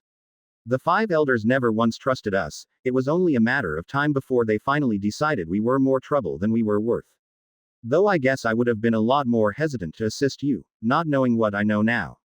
In the end, the tired old Marine sighed once more, before shaking his head and turning back to Enel. How are the rest? I thought Shanks and Crocus kept you up to speed. Enel raised an eyebrow at that, not exactly a question he expected. He did. But I want to hear it from you. I only know they left with Dragon. Sengoku struggled a bit to sit up slightly, leaning on the bed frame. One of Enel's earlobes dragged him up, wrapping itself around his torso as he did so. Sengoku only gave Enel a thankful glance, before he signaled for the Emperor to start talking with his gaze. Currently, Akainu and the rest are on the Sky Islands, floating somewhere near the Red Line, far away from the Grand Line itself. The one-armed Emperor spoke out as he tapped his walking stick on the ground rhythmically, accompanying the music that was still ringing loudly outside of the room. So they've joined you in the end. Huh. Sengoku looked down. Enel felt a bit of disappointment in his voice, which caused him to sigh. There really wasn't much else of a choice for them. Going off on their own wouldn't have been ideal either. We've decided to work together to get rid of the current world government. Sengoku scoffed at Enel's words. Getting rid of the government. Then what? Are you going to take their place? He didn't seem quite so pleased with the idea. Maybe it was because part of him still hoped that an all-out war could be avoided. I have no desire to take over. Someone will have to until things settle properly. Enel shook his head. Fair. I guess you were never the leader type. Sengoku sighed before he looked at Enel again, urging him to continue. Only Kizaru is currently on a mission. Contacting the Neo Marines, and bringing them to the Sky Islands as well. Enel continued telling Sengoku a bit more about their situations at their base. Neo Marines. The former fleet admiral sounded a bit confused. Enel almost face-palmed when hearing that question. I thought Shanks told him everything. Regardless, he quickly explained the situation to Sengoku. The faction of Marines that broke off from the ones led by the world government. Led by Vice Admiral Suru and Zephyr, they have quite the force gathered under them. There's really not much else to say. The Navy has all but disbanded, we have no knowledge on whether it's official though. Enel could feel the pain in Sengoku's eyes as soon as he spoke those words. He watched the former fleet admiral go through a storm of emotions all in an instant. I guess they just didn't want to give him the news. He did spend his entire life with the Marines. Enel let Sengoku process that information for a few seconds, before the cripple old Marine sighed again, sounding a lot older than before. So, what now? It was clear that Sengoku was tired at that point, at least mentally. First we go to the Sky Islands, where we heal you completely. Enel's first statement made Sengoku's eyes widen. Wah! Sengoku didn't even get to finish before Enel explained the situation to him clearly. One of my friends has the ability to alter the time of living organisms. She can revert you to a state before any damage was done to your body. I see. I did hear some reports about a pirate in the Grand Line with similar abilities. I guess she's working for you now. Sengoku sounded a bit confused, but also quite happy to hear that there was a solution to his current predicament. Yep, she's joined us officially. I helped her, and she will help you. Enel nodded before he opened his mouth and continued. After you're healed up, you'll have the choice to remain there with Garp and the rest, joining us essentially. Or go off on your own. I won't force you. Although, fair warning, Garp is very likely to keep you on the island even if he has to chain you up to it. Quote. Yeah, Garp will do that. The old Marine chuckled a bit before he started processing the concept of fighting the world government alongside Enel. Was it really the right thing for him? As someone that had done his best to keep the balance in the world, to postpone the war as much as possible. He had clung ever so tightly onto the feeble balance that the world had been keeping itself in. A balance so fragile, that one single rogue element managed to break it completely. Enel's appearance was what hastened the large conflict that was rearing its head over the horizon.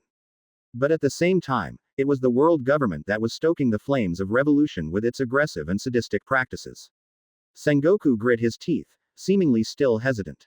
Enel saw his internal struggle before he decided to give him a bit more context, unsure of how much Shanks had actually told him. The current government has already proved that it doesn't care for either civilians or Marines. Though I'm sure you knew that already. You are all reported dead, and every single one of you is slowly being erased from existence, alongside this entire era. Enel's words made Sengoku sweat a bit. Quote. So you think they plan to burn the entire Great Pirate Age from the world's history? Sengoku looked to the side as he spoke, and Enel just nodded. Sengoku ended up sighing. Maybe the world government had finally completely run out of luck, and the goodwill of the world had finally dried up. It was only a matter of time anyway. Fine. I'll join you in this fight. Not that I have much of a choice. If I can help end this conflict sooner, then I will do my best. The old Marine nodded in the end, slowly turning his head away. Good. We'll get going right away. A few weeks of flying is ahead of us. The sooner we get it done, the sooner you'll get better. Sengoku simply nodded. Enel's cane turned into a small wheelchair, on which he placed the crippled Marine rather quickly, but gently. Few weeks, huh? Sengoku asked as Enel rolled him towards the door. Yep. It's pretty far from here, I can't exactly travel at maximum speed either. Enel nodded. What about Shanks and his crew? They're not joining us. Sengoku was already well aware that Enel was allied with a multitude of pirates, including the Whitebeard pirates, so he had somewhat expected the red-haired pirates to join as well. They are, essentially. But Shanks wishes to stay on the seas and keep up his information network as best he can. It's for the better if he continues sailing for now. Sengoku just nodded when hearing that. The pirates that were partying outside all made way for them to pass, the music quieting down slightly as they noticed Enel molding a ship out of his gauntlet and earrings. Already off then. Shanks appeared by his side and asked with a cheerful tone, obviously slightly inebriated. Yep. The sooner we get Sengoku's limbs restored the better. Enel nodded happily as he created a boat large enough for him and the old Marine. Shanks just nodded. It's good that you've got a way to help him then. Though I expected nothing less from the man that shook the world. Ha. Spoken like you haven't done the same in your time. Sengoku said as he was wheeled onto the flying ship on a specially made ramp. Quote. I may have rattled some cogs, but Enel here is close to breaking the entire machine. Shanks chuckled a bit as he took another swig of his drink. Hey, we're still a few years off. Plenty of time before it breaks. Enel smiled as he stepped onto his ship, turning Sengoku's wheelchair into a special beach chair. You ain't putting my patient on no metal bed. Crocus immediately came out of his cabin, as if summoned by the gods of medicine to scold Enel. He even threw a bottle of disinfectant at the Lightning Emperor, which just bounced off the aluminium ship and into the head of one of the red-haired pirates, knocking him out. Shanks sweated a bit when seeing that. He quickly gestured for his men to bring out a small bed, which they placed on the ship for Sengoku to rest on. Ha, much better. Crocus then waddled back into his room, as if nothing had happened. Enel just placed Sengoku on that bed, embedding the frame into the ship and making it more stable. Quote.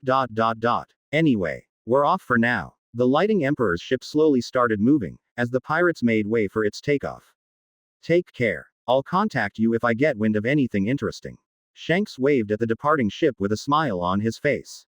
His crew then joined in. Come back if you want another party. Your voice was nice. You better pick up an instrument as well next time. See you around earlobes. Enel smiled warmly at all but the last one. Shanks' crew is sure filled with characters. And so, Sengoku was being shipped off to the Sky Islands, in a rather comfortable manner, thanks to Crocus. Chapter 168. Lunarians, Arrival and Time. Blank. POV narration blank. The journey back to the Sky Archipelago did indeed not take long. Enel and Sengoku had the time to speak a lot more during those weeks, as the two of them had quite a bit of catching up to do. In the end, Sengoku also learned that Enel had planned to face off against the world government since the beginning, which was why he had decided to betray the Marines. Even though Sengoku had already forgiven him, it was nice to finally have a bit more context to Enel's actions. Sengoku also told Enel more and more about how the situation with the world government had been in the last few days before the Baltigo incident. They had essentially treated the high-ranking Marines in a very similar fashion to how they had before. Treatment could have been said to have actually gotten better. Akainu was pleased for a bit, before being sent off to Baltigo, being ordered to start a war to take away attention from the world government's mess. A lot of things Enel had already heard from the magma-spitting former fleet admiral, but it was nice to hear Senku's perspective on things. Sengoku also learned a bit more about the multitude of people working with Enel now, including the Golden Lion Shiki, which was a rather great surprise. The limbless former fleet admiral had genuinely thought that Shiki had died at some point, as the Golden Lion had been quiet for a very long time after Roger's execution, his escape from Impel Down. Sengoku also got a bit surprised to hear that Enel's right hand was also the man that had been the right hand of Rox D. Zebek. It raised quite a few questions, and Enel also got to learn a bit more about Francisco's past thanks to Sengoku. I was still a young rear admiral back then. I rose through the ranks relatively quickly. But I paid attention to their movements and even helped Garp track them down. I remember the Rox pirates being responsible for killing off the last remaining tribe of Lunarians. It was interesting to say the least. I still remember pulling up to that scene. The Jolly Roger of the Rox pirates was put as a flag there, among the burning wreckage of the formerly thriving last community of Lunarians. My mission was to investigate the smoke, but we had been looking for that tribe for a very long time.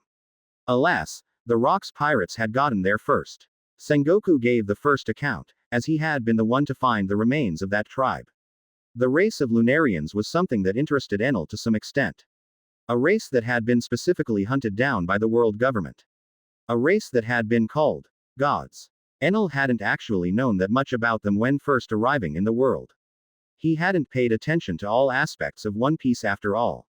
But he had found them mentioned in plenty of texts since then and had managed to learn quite a bit about them, including the fact that Lunarians had once resided on the Red Line before the Holy Land was built there, and that their kingdom had been called the Kingdom of Gods. Enel had also theorized that the Kingdom of Gods had once been part of the empire led by the Three Kings. Although he wasn't able to find many details besides that. Learning that the Rox pirates had helped rid the world of Lunarians even further did raise a few questions though. How come King joined Kaido anyway? Well, Kaido might have not even been part of the Rox pirates when it happened, so who knows? Sengoku now also helped give Enel a few more details regarding Lunarians and the Rox pirates, as it seemed that they all had their past somewhat intertwined. It's unknown what the Rox pirates were seeking out from the Lunarians. But the one thing we know is that Zebek made sure no Lunarians were left on the Red Line. The former fleet admiral did his best to look through his memories and told Enel basically everything he knew. But even then, Sengoku had no way of knowing the reasons and motivations of the Rox pirates. Though he did have a theory. I believe that Zebek felt the Lunarian race would have proven to be a threat to his eventual rule. Much like the world government did. It was an educated guess at best, a shot in the dark at worst. Still, Enel appreciated the information he was given regardless. Thanks, Sengoku. I guess I'll have to ask Francisco and Shiki about it. The two of them should have more information. The Lighting Emperor sighed as their journey continued. How much until we get there? It's already been 2 weeks. Sengoku said as he scowled a bit. The old former fleet admiral hadn't slept during the entire time. Instead, he had kept Enel company throughout the journey. We are already there. Well, almost. I can see it on the horizon. Enel yawned a bit before tapping his cane on the ground and raised Sengoku's bed slightly, giving him a rather nice view of the Sky Archipelago, illuminated by the evening sun as it floated above the clouds. Quote. You have good taste in base location at the very least. Sengoku said as he subconsciously smiled at the view in front of him. Well, thank you. It's mostly Shiki's taste, though the Sky Islands before looked no less beautiful. Shiki's the one tasked with navigation due to the nature of his powers. Enel didn't really feel like taking credit for it, but the view was extremely pleasing to the eye. Figures. I guess it only makes sense to rely on him, but I can't really bring myself to trust either him or Francisco. Sengoku scowled a bit as he looked at the multitude of floating islands, the view somewhat souring for him. Well then, you and Garp at the very least agree on that. Sengoku chuckled a bit when hearing Enel's slightly frustrated tone. But I believe they can be trusted to help deal with the world government, they both hate it dearly. Enel did have to vouch for his right-hand man and Shiki in the end. Fair. But what do you plan to do about them after the war is over?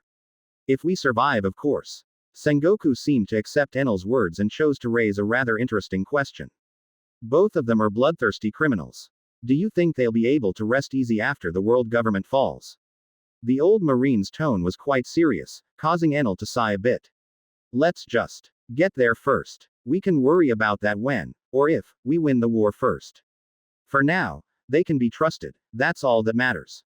Enel seemed to be a bit frustrated with the line of questioning, so the old marine decided to leave it at that. Fine. You're the captain anyway, you call the shots. Sengoku chuckled a bit, as he spoke, finding the situation a bit funny. He didn't consider himself a pirate in any way. But he knew that the world government was going to brand all of the former marines as such when learning of their relationship with Enel. Quote.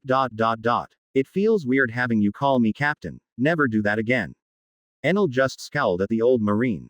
After all, when Enel was in the Marines, he had rarely ever called Sengoku by his title, and Sengoku himself had never requested it. So it was just bizarre to hear Sengoku call him by his title. Enel landed on the Sky Islands with ease. He was immediately greeted by Garp, who basically jumped on the ship as it was coming down. Where the hell is he?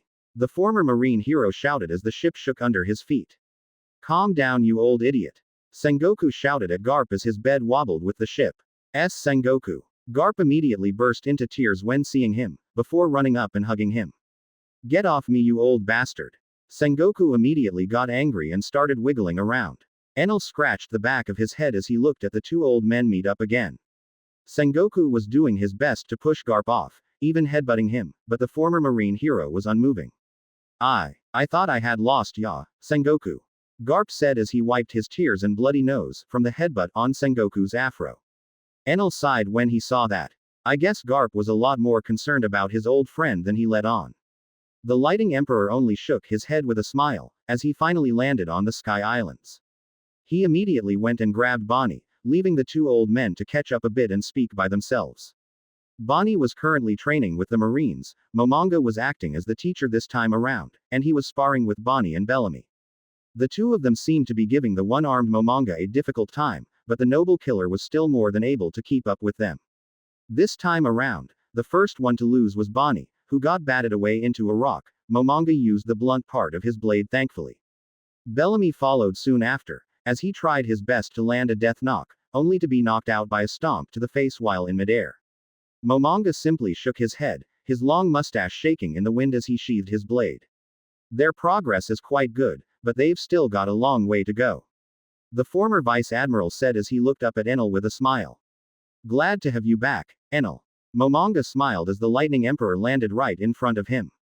Hey, you seem to have improved a lot more yourself, your hockey and swordsmanship both feel a lot stronger. Enel smiled as he patted Momonga on the shoulder. I've been hard at work, of course. I've already acclimated with the current state of my body. Momonga smiled once more, somewhat glad that Enel had noticed his improvement. I'm surprised you haven't asked Bonnie to heal you. Enel said as he looked at the time-altering pirate slowly waking up and coming out of the rock she had been thrown into. I feel no need to regain my arm. I want to keep these scars as a reminder of my failure. Momonga grasped at his stump with a grim expression. Enel's smile strained a bit, as he realized that Momonga was likely blaming himself for failing to save all of the people in Fuchsia village at that time. Well, know that at the very least it's always an option. Bonnie is unlikely to refuse you. Alas, Enel wasn't a therapist. So he only gave Momonga the open suggestion to get healed whenever he felt like it. Momonga simply nodded, a smile spreading on his lips before he looked around the training field. I better get back to it. I'm assuming you're here to grab Bonnie, you can go ahead. And do so, she's already done for the day. Enel simply smiled and shook hands with Momonga, saying his goodbyes before heading to Bonnie, who was still shakily regaining her bearings. Oh, Enel, so you're already here. Bonnie seemed a bit distracted, something that Enel noticed almost instantly. Yep, Sengoku's waiting at the ship, I can fly us 3. Enel tapped the ground and turned his cane into a small boat. Bonnie just nodded and got on, shivering slightly as her workout wore off. Enel sighed when seeing that, he then heated up the boat, causing it to radiate enough heat to keep her warm. Thanks. Bonnie smiled a bit, seemingly grateful. They were currently still suspended quite high in the air, the temperature was a lot lower, and some of the weaker people that weren't originally from the Sky Islands did have some issues with the temperatures. Bonnie herself would have been fine if she had worn something more than a small tank top and short pants, but Enel wasn't about to judge her. The two of them made their way towards Sengoku rather quickly, taking less than 5 minutes to reach it. Oh, they're already back. Enel heard Garp mutter as he landed back on the larger vessel, turning the small boat back into a cane as Bonnie landed on the deck. Alright, let's just get this over with. The gluttonous pirate said as she walked over to the limbless Sengoku. How old should I make you? The time-altering pirate asked as her hand glowed in a golden light. I always dreamed of being in my 40s again. Sengoku chuckled a bit as he remembered the times when his hair was naturally black. Fine. Bonnie then touched his still intact abdomen. Sengoku made no effort to resist her. His haki didn't flare up either, he simply waited patiently. And he didn't have to wait long. In a mere second, his body started morphing as his limbs regrew, and his formerly gray hair turned a black color. He looked about the same as he had when he was still a fleet admiral, his muscles just as pronounced. But it was clear in his facial features that he was younger. Ha ha ha ha. It's been a long time since my back felt this good. Sengoku immediately stretched a bit. Bonnie smiled a bit before taking a step back. That's my part of the deal held. Now, should I heal you as well, Enel? Chapter 169. Healing, Wings and Past. Blank. Pav narration, blank. Now, should I heal you as well, Enel? Bonnie said as she crossed her arms and looked over to her new captain. Enel himself had already prepared for that question to come up. Still unsure whether or not her powers will affect my soul. But I am willing to take the risk at this point. After all, Bonnie's powers affecting souls would have brought a lot more implications to it. Would it mean that she was capable of reviving a person? Unlikely since her powers only seemed to work on living organisms, but still. Yep, it's about time I got healed as well. I'd like to go back to training as soon as possible too. The Lightning Emperor ended up just nodding and taking a step closer. Bonnie wasted no time in touching his chest, her palm glowed in a golden light as Enel felt his own body morph uncontrollably.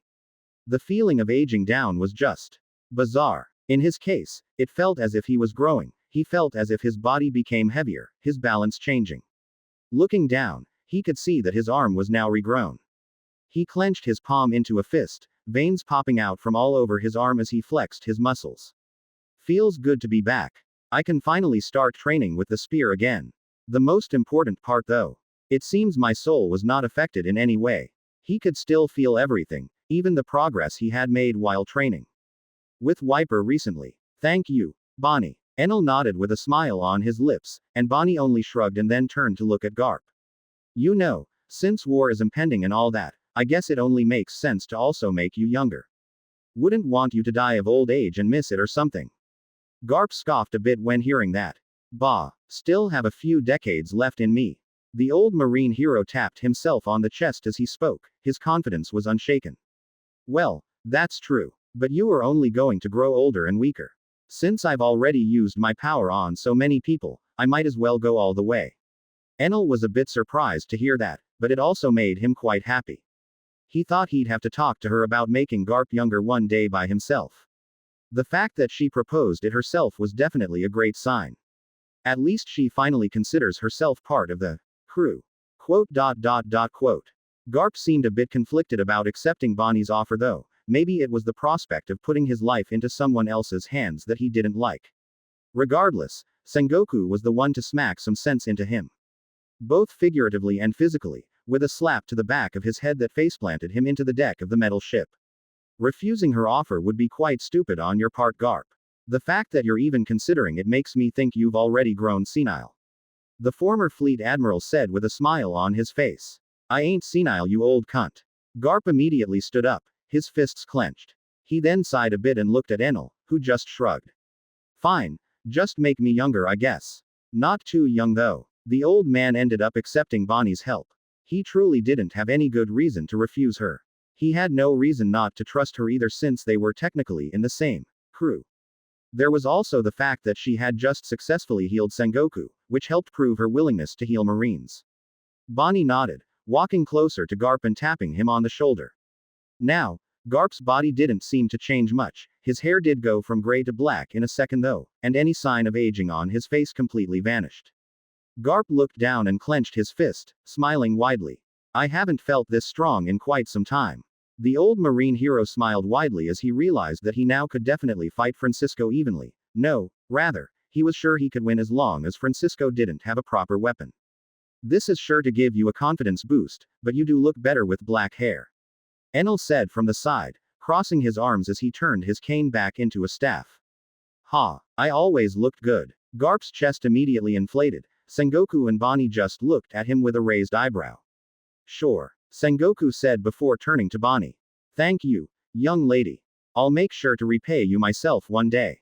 The former fleet admiral wasn't against thanking a pirate at that point.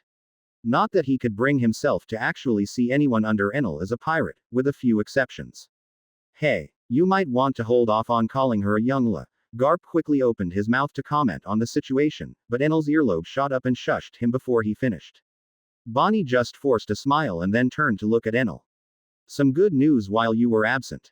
Kuma woke up. Bonnie smiled a bit when saying that. Enel also seemed surprised. He then nodded. I was about to ask you a few things about that.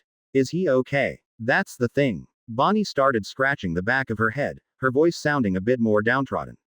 He's awake, but not responsive. The one to rip the band-aid off was Garp, who simply crossed his arms and looked at Bonnie with a concerned gaze. It seemed that Bonnie's behavior had been noticed by several people already, Garp included. I see. In that case, I'll have to visit Dr. Vegapunk before I start training seriously. Enel started scratching his chin as he realized he had one last trip to make. Do you know where his headquarters are?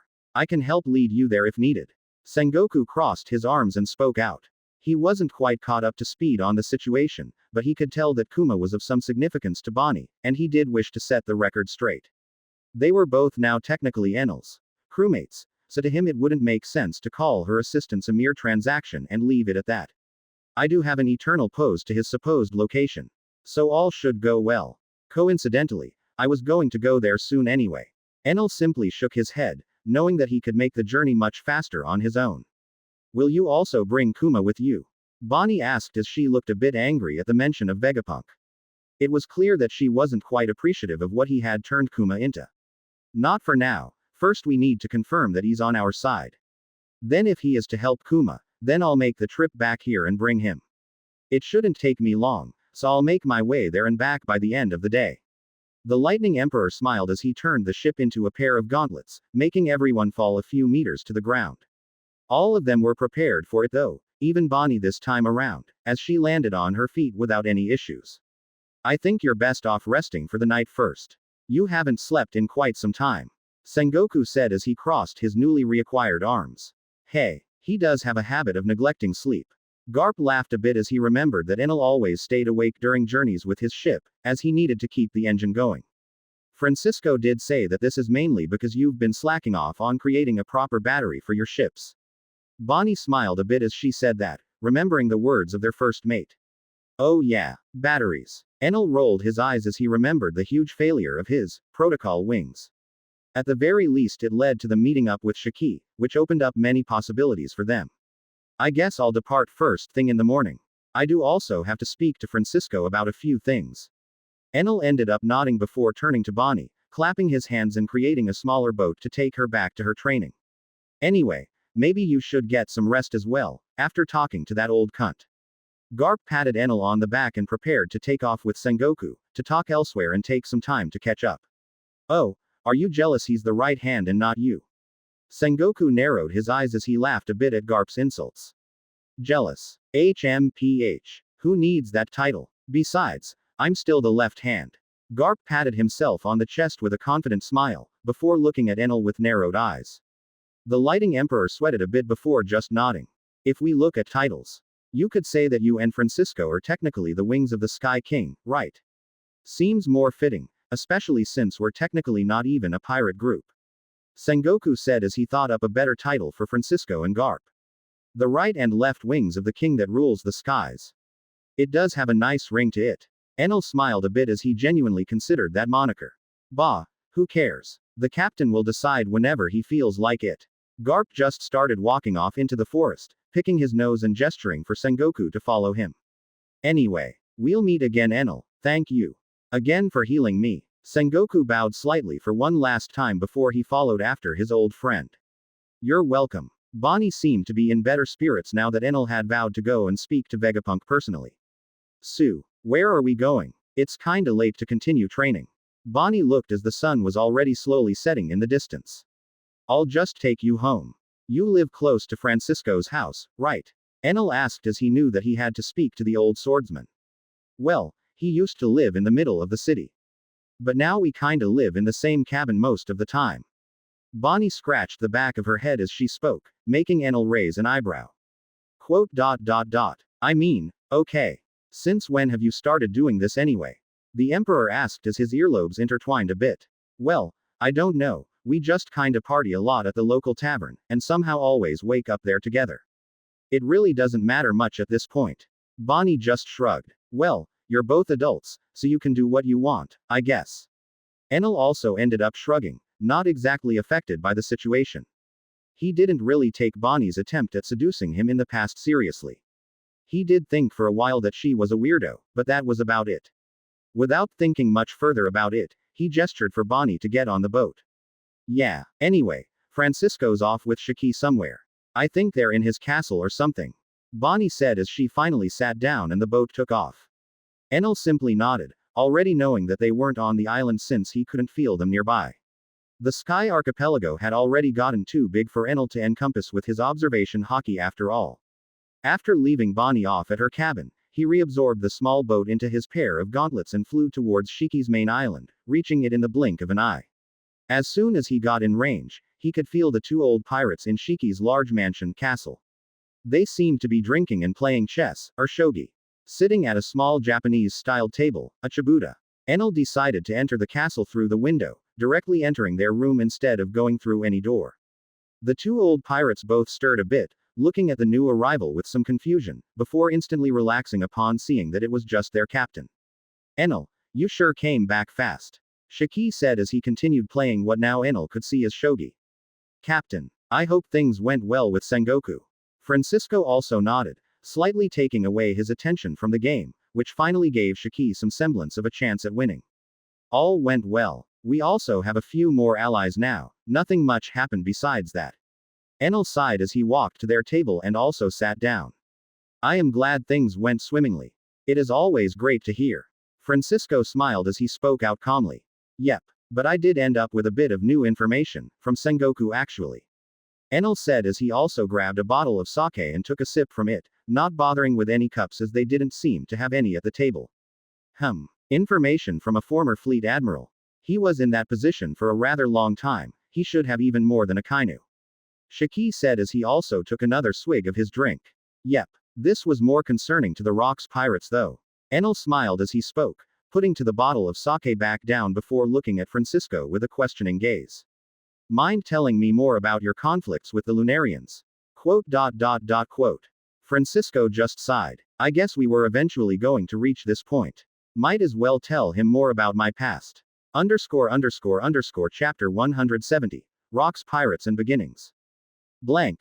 Pav. Narration blank. The story started on a ship. Well, to call it a ship would be an insult to all shipbuilders in the world. Instead, it was a raft. 5 atom tress tied together in chains. A large mast was also tied in the middle of it, revealing a sail and a Jolly Roger. The sail was made out of a mishmash of bed sheets and other stolen masts sewed together. It was painted completely black, with the word, "Rocks," written in white in the middle. That Jolly Roger was of a rather simple design, clearly drawn haphazardly, showcasing a burning red skull with flames that resembled two horns at the top of its head.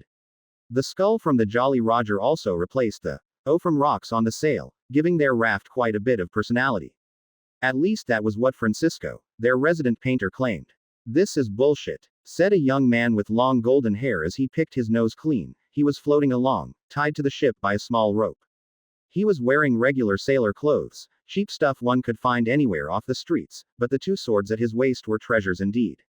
That man was none other than Shaki in his youth, the navigator of the crew, complaining about the state of their ship. "Oh, come on. It's looking great. I mean, Rox spent a lot of time putting this together. No need to insult him by calling it bad." The one to respond to him in a passionate tone was a slightly older man with golden hair, wearing a loose white shirt, black pants and boots. At his waist was a sheathed cutlass, yet another treasure. It was none other than Francisco, the first mate. His blue eyes shined slightly as he tried to look at the positive of their situation. "No. This is certainly shit." A tall and rather middle-aged looking woman was the one to speak out this time around. Her hair was a mix of black and white, tied in twin tails to her back. She wore a shirt that bared her midriff, a purple blazer and purple low-riding pants. She also had a pair of pink sunglasses. She spoke out while resting on a small beach chair near the mast. Near her was also a large backpack with all of her medical supplies. She was Dr. Kurha, their resident doctor, as well as the oldest in the crew. Quote. Francisco couldn't really argue with her in any way. He also didn't know how to speak around her since she was technically around 80, so she might as well have been everybody's grandma.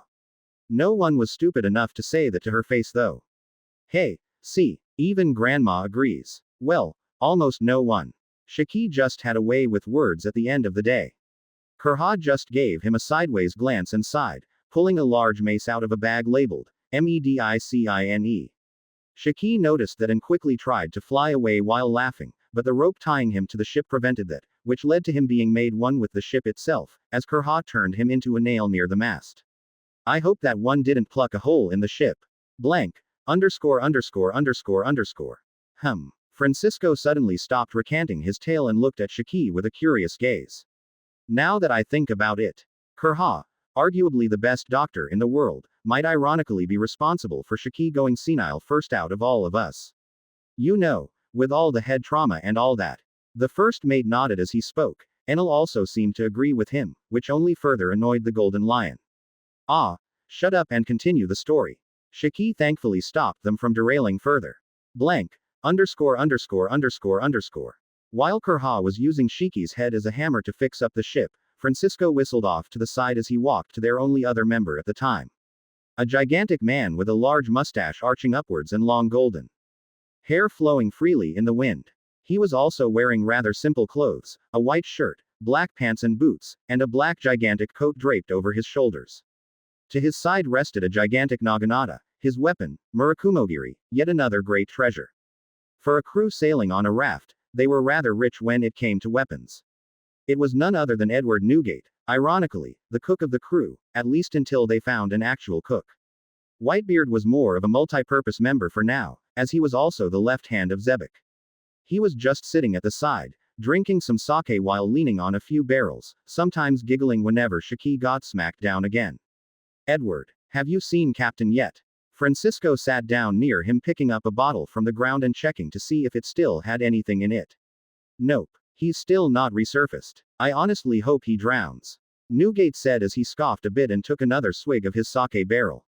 Francisco sweated a bit when hearing that, before turning and looking at the sea with a concerned gaze. Almost everyone was recruited after Zebek defeated them and detested him, with Francisco being the only exception. Shaki was a pirate upstart that managed to get in Zebek's crosshairs.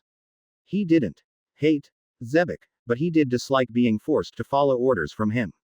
Whitebeard's case was a bit different though. He was a man trying to protect his hometown. Zebek had managed to defeat him and made Sphinx part of his territory, which was a rather strange move for a rookie. But Edward had no choice but to follow along for now, as Rox had technically vowed to slaughter all of them if he disobeyed. Kurha's case was similar. She agreed to come along in order to stop Zebek from slaughtering her kingdom. He had basically held it hostage and forced her to sign a contract for life to be the ship's medic. Those were the highlights of Zebek's recruitment methods. He was hardly an agreeable man. Francisco was only really able to see the good in him because they had somewhat grown together. Regardless, the entire crew was waiting on their captain, Rox D. Zebek, as he was off skinny dipping into the sea. Or, going treasure hunting, as he put it. Zebek seemed to have some weird obsession with finding hidden treasures. He found that the bed of the sea was the best place to look for stuff that was lost over time. Alas, the bed of the sea wasn't something that many could claim to be able to explore. Thankfully, Zebek's body was strong enough to withstand the pressure of the ocean, and his lungs were good enough to allow him to hold his breath for hours. To Francisco and the rest, their captain was well and truly a freak of nature by all observable measures. They were already past the Sabayati archipelago, and they had yet to meet anyone able to even put a scratch on Zebek while on the first half of the Grand Line. Well, except for Francisco himself, of course, who had already learnt armament and conqueror's hockey to a rather decent level of mastery at that point. Still, that did raise a rather large question. How are you even putting up with this guy? You've no reason to be afraid of him. Hell, we could kill him if we all banded together. Newgate sighed as he looked at the more agreeable Francisco as a more deserving captain. Quote, I believe in his vision. He is to one day become the king of this world. Francisco simply smiled. King of the world. Huh. Newgate just sighed when hearing Francisco's devotion. The swordsman had gone along with everything his captain ordered, even if it meant endangering civilians and innocents. He was somewhat reluctant, but his loyalty was stronger than his hesitation. He was a pirate at the end of the day, and he was also a man with a goal. Francisco's goal was to help his captain reach his goal, and he was willing to do anything and everything to get it done. He didn't shy away from splitting a village in two and cutting down a few civilians if it meant furthering his captain's interests. I just hope all of this is working towards furthering his plans. Francisco simply smiled as he thought of the future. He hoped to see his captain's plans send ripples through the world. But they were still rather early, not quite strong enough to threaten the established order. Piracy was also not that mainstream, so it was hard for Zebek to find any meaningful crews to swallow and grow his power. So, instead of wandering over to the next island and hoping to find something worthwhile, Zebek had ordered them to take a detour. They were currently sailing across the Red Line, going in a straight direction, only keeping the boat straight thanks to Shiki's powers and rather skillful navigation. Shiki's fruit was the only reason they were able to even stop the raft in the middle of nowhere, as they had no anchor for it, and it normally would have just been carried away by the waves. Eventually, as the crew continued going about their business, the waters at the side of the ship rippled.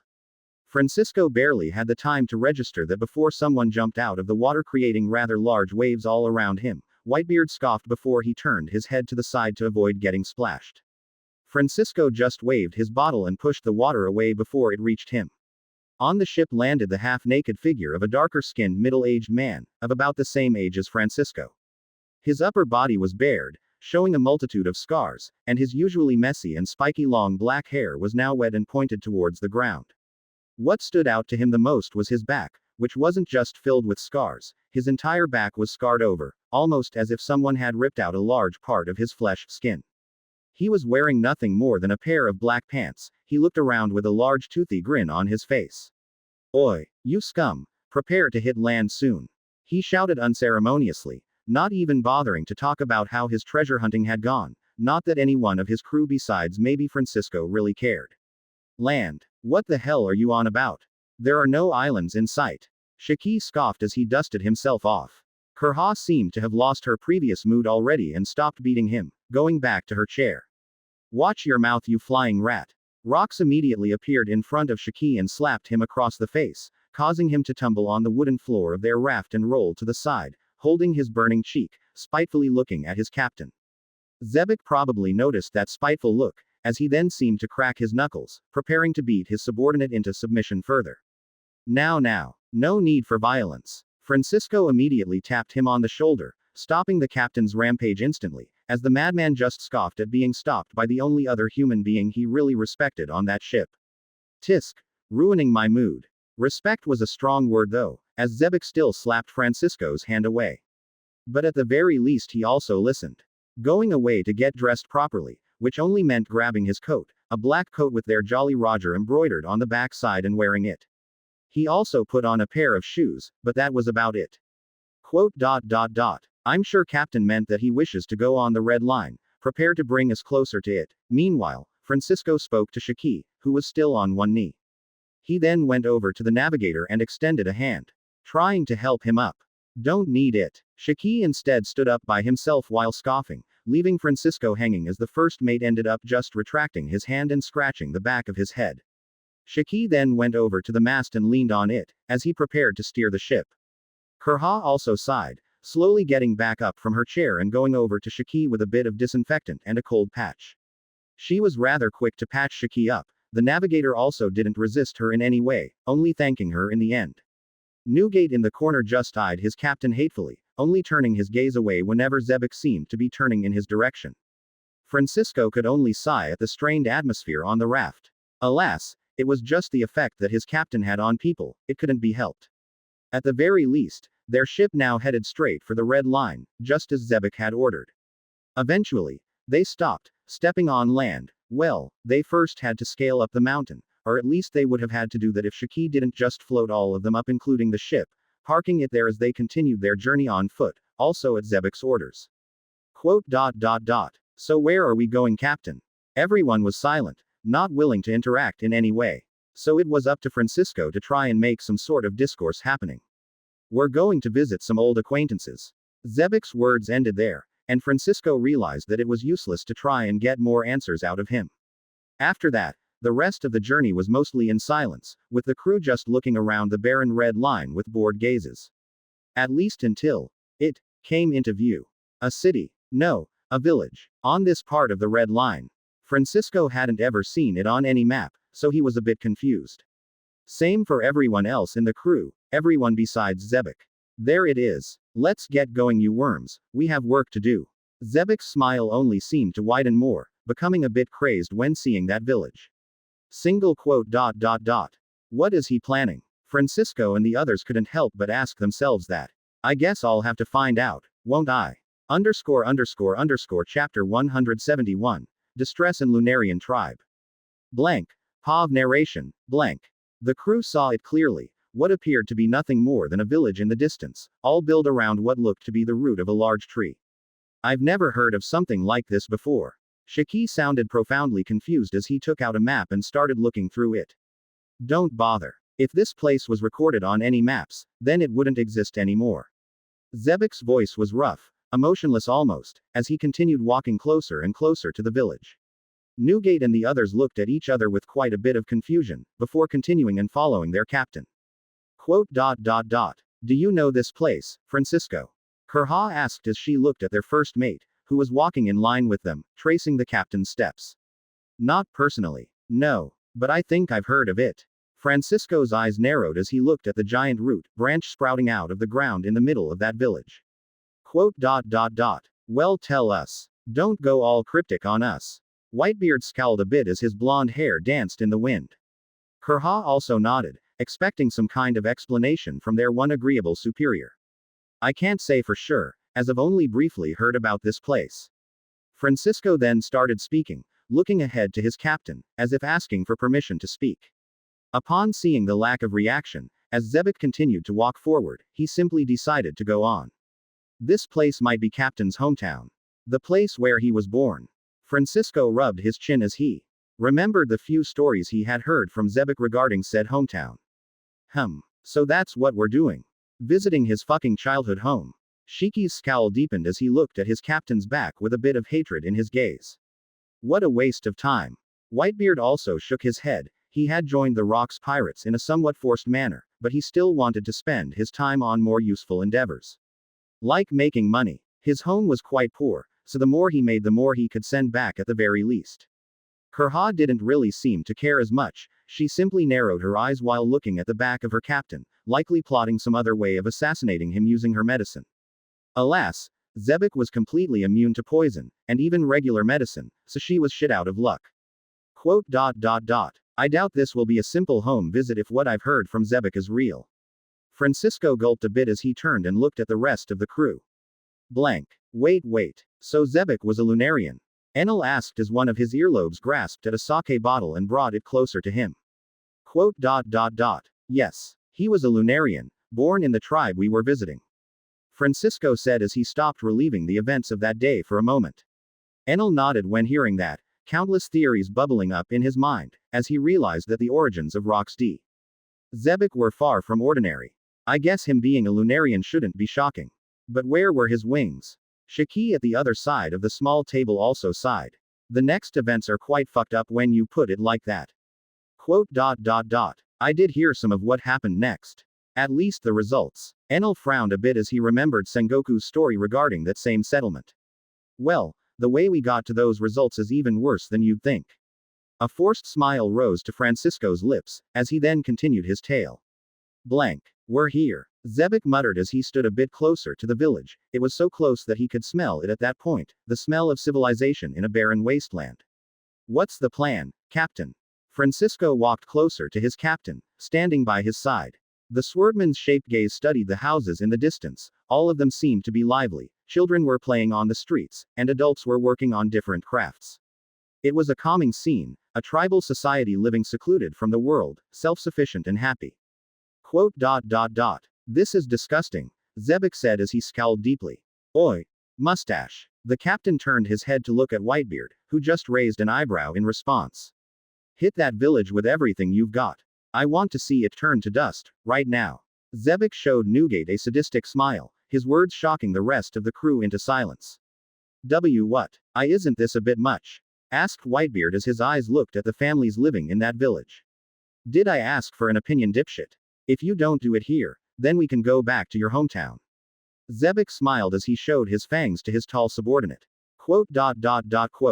Whitebeard's eyebrows scrunched up as he frowned and looked at the village in front of him with a conflicted gaze. Francisco also scowled a bit as he looked at his captain. What's on your mind? Newgate really had no choice at that point. Zebek never threw around empty threats, that much he had learned already. Walking forward, he looked at the children playing in the distance with pity in his eyes. Kurha behind them simply looked away, not wanting to bear witness to such a thing, while Shaki had his gaze just fixated on his captain's back. A white halo surrounded Newgate's fist, veins popped out all around his arm as he flexed it. I'm sorry. Only Francisco heard Newgate's words at that moment, nothing more than a whimper really. With a roar, Newgate's fist broke the air in front of him, space itself cracked and the world trembled under the power of his devil fruit. And just like that, everything collapsed. The solid dirt of the red line cracked heavily, their houses turning to dust and being blown away by the sheer shockwave from the fruit with the capability to destroy the world. Screams rang out as flames quickly started appearing all around the village, shocking the crew members once more. Whitebeard's eyes widened as well when he noticed it, unsure how such a thing would have happened. Did they have anything capable of starting such a fire in this village? So those old fogies are still alive, huh? Where is he, though? Zebek's smile turned more and more demented by the second, as the Rox pirates looked at three figures rising from the rubble, with flames dancing around them. Three old men, all with white hair and long beards, all wearing tribal robes and wielding bone spears. Each had a set of large black wings on their back. It wasn't long before said figures noticed the Rox pirates, all of them quickly started flying to intercept them. Francisco's hand immediately appeared on the hilt of his blade, prepared to take it out at a moment's notice. These three. They feel dangerous. They certainly felt like a much greater challenge than anything they could have found in the first half of the Grand Line. Newgate and Shaki seemed to agree, as they had both already taken out their weapons. The fledgling golden lion pulled out his two blades from his waist, and Newgate took Murakumogiri from his back. Zebek just continued smiling, his eyes shining with energy as he started cracking his knuckles. What is the meaning of this? A booming voice was heard, and a fourth figure rose out of the wreckage, an inferno of white flames melting the debris around him. The man was a bit younger than the other three, having a sharp jawline and rather handsome features, as well as a head of long black hair, coupled with a short beard. His wings were even larger than those of the elders. And he was dressed as a tribal warrior, with a loincloth covering his lower body, and a bare upper body revealing a multitude of tribal tattoos. He was wielding a strange sword, which seemed to be segmented, capable of turning into a whip at a moment's notice. The middle-aged man turned and looked at the Rox pirates, the hate burning in his eyes was noticeable even from a distance. You, Zebek. The man's wings flapped immediately, and he had already traveled half of the distance between them in a single leap. White flames engulfed his blade as he rushed forward, but he wasn't the only one acting. Zebek's previous crazed smile turned serious, as he rushed and met the middle-aged man in the middle. Zebek clenched his fist and a blue flame engulfed it. The flames formed a claw, as he clashed with the middle-aged man in that instant. The shockwave from their blast pushed the old Lunarian that had been rushing the Rocks pirates back.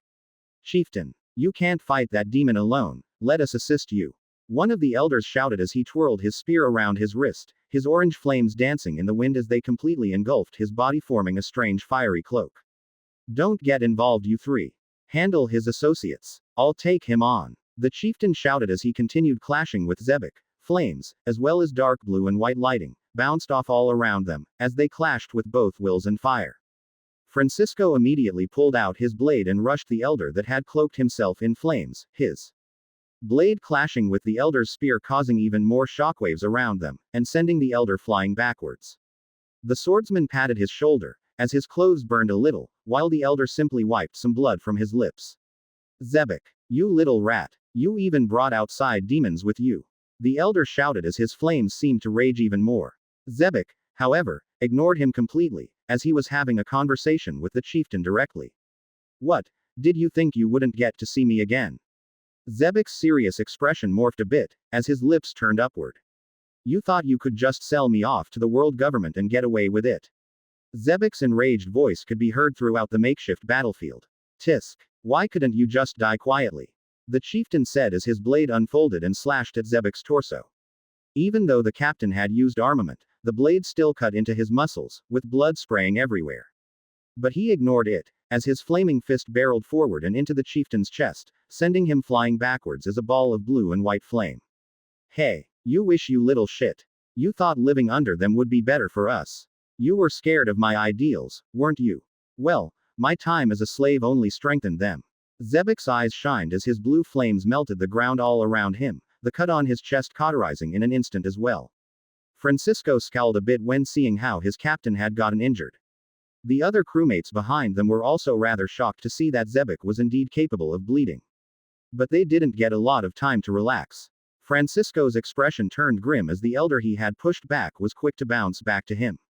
He was clearly the strongest out of the tree, his flames burning the brightest and hottest, though they felt almost like nothing when compared to those of the chieftain and Zebek. Francisco smiled as his blade whizzed as turned completely black. The treasure he wielded was a longer than average saber with a green hilt and a wide and thin guard around the hilt. It was named Griffin, one of the 12 supreme grade swords. Francisco's Griffin clashed with the elder's bone spear, sending sparks and blowing flames all around them. But the other elders weren't staying quiet. Instead, they rushed over to help their fellow old man. Seeing that Shaki scowled and jumped into the fray, his flying slashes intercepting one of the elders as he quickly started flying around and touching as much rubble as possible. The other elder pressed forward through, with Shaki being unable to stop him.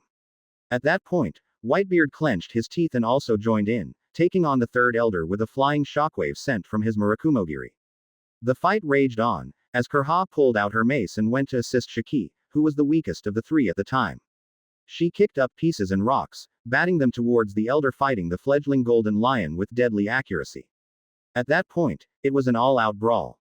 Zebek's fight still raged on, as he chased after the chieftain without even sparing a glance to his crew. Blank. Quote. So you all just ruined the village at your captain's command. And they were even able to retaliate? Enel asked as he tried to wrap his head around the information he was receiving. Newgate had no way of refusing the captain's orders. Also, they did not just retaliate. This was the first time in my life I've seen Zebek struggle. Just to give you some perspective. The second time I've seen him struggle like that was at God Valley. Francisco broke out of his trance as he answered his current captain directly. Enel's confusion wasn't exactly satiated though, so Zebek was sold off to the world government as a slave. By the chieftain and maybe the elders. Were the Lunarians trying to work together with the world government? There were far too many questions, and it seemed that Francisco could easily see the confusion in his eyes. Alas, he couldn't answer unasked questions, so he just continued giving Enel some information regarding the Lunarians of old. The Lunarians were a strong race, it's no wonder the world government wanted them gone. They felt threatened by it. Even the weakest adult was stronger than regular pirates on the Grand Line. Francisco had a grim smile on his face as he explained more to his current captain. Wait. So where are the rest of the adults in this story then? Enel asked as he raised an eyebrow. Oh, they'll be arriving soon. Shaki scowled as he decided to respond on his friend's behalf. Francisco just sighed and continued his story. Blank.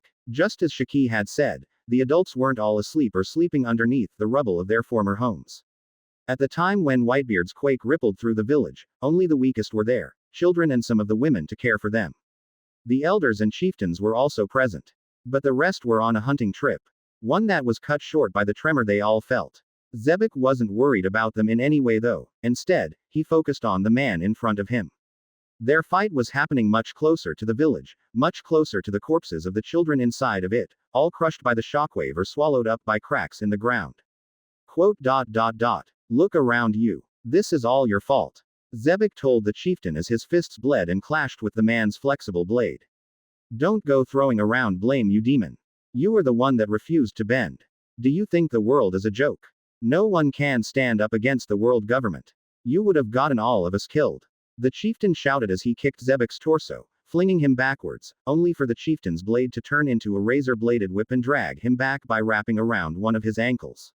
The chieftain then smashed him into the ground and tried to rip off his leg.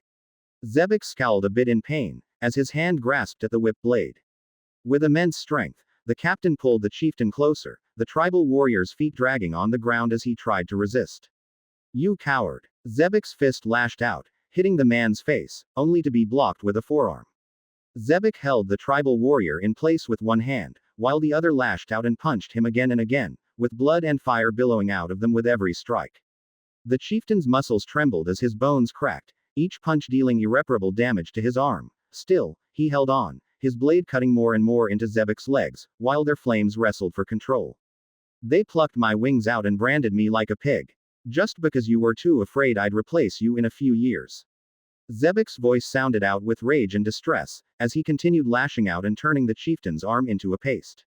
The chieftain at that point was forced to let go of his blade and jump backwards, his arm hanging limply by his side and his body filled with slight burns. Meanwhile, Zebek's legs were filled with cuts, one of his palms was completely cut open all the way to the bone, while the other was slightly burnt as well. You fool! The chieftain still scowled, despite his state. He looked around, hoping to see his elders winning and joining him in repelling Zebek. But the sight he was greeted with was something else entirely. Francisco had already cut the elder he had been fighting in two, the elder's flames already long extinguished. Whitebeard's fight was also over, the elder he had been fighting was already underneath his leg, as the ground around them was completely cracked. Shaki had also somehow managed to finish off his opponent, encasing him in a ball of rocks and crushing him alive before burying him in the ground. It was at that point that the chieftain had lost all hope. At least until they appeared. Chieftain. A spear was thrown, forcing Zebek to dodge to the side. Dozens upon dozens of adults appeared in the distance. The hunters were back to the village. And they weren't pleased. Chapter 172. Lunarian Warriors, Ending and Visit. Blank. Pav narration, blank. The Lunarian hunters hadn't known what to expect after feeling that earthquake rattle the earth, they only knew that they needed to rush back to their tribe to help. Many were concerned for their families, and their children. Both men and women looked at the ruins of their village in a petrified state.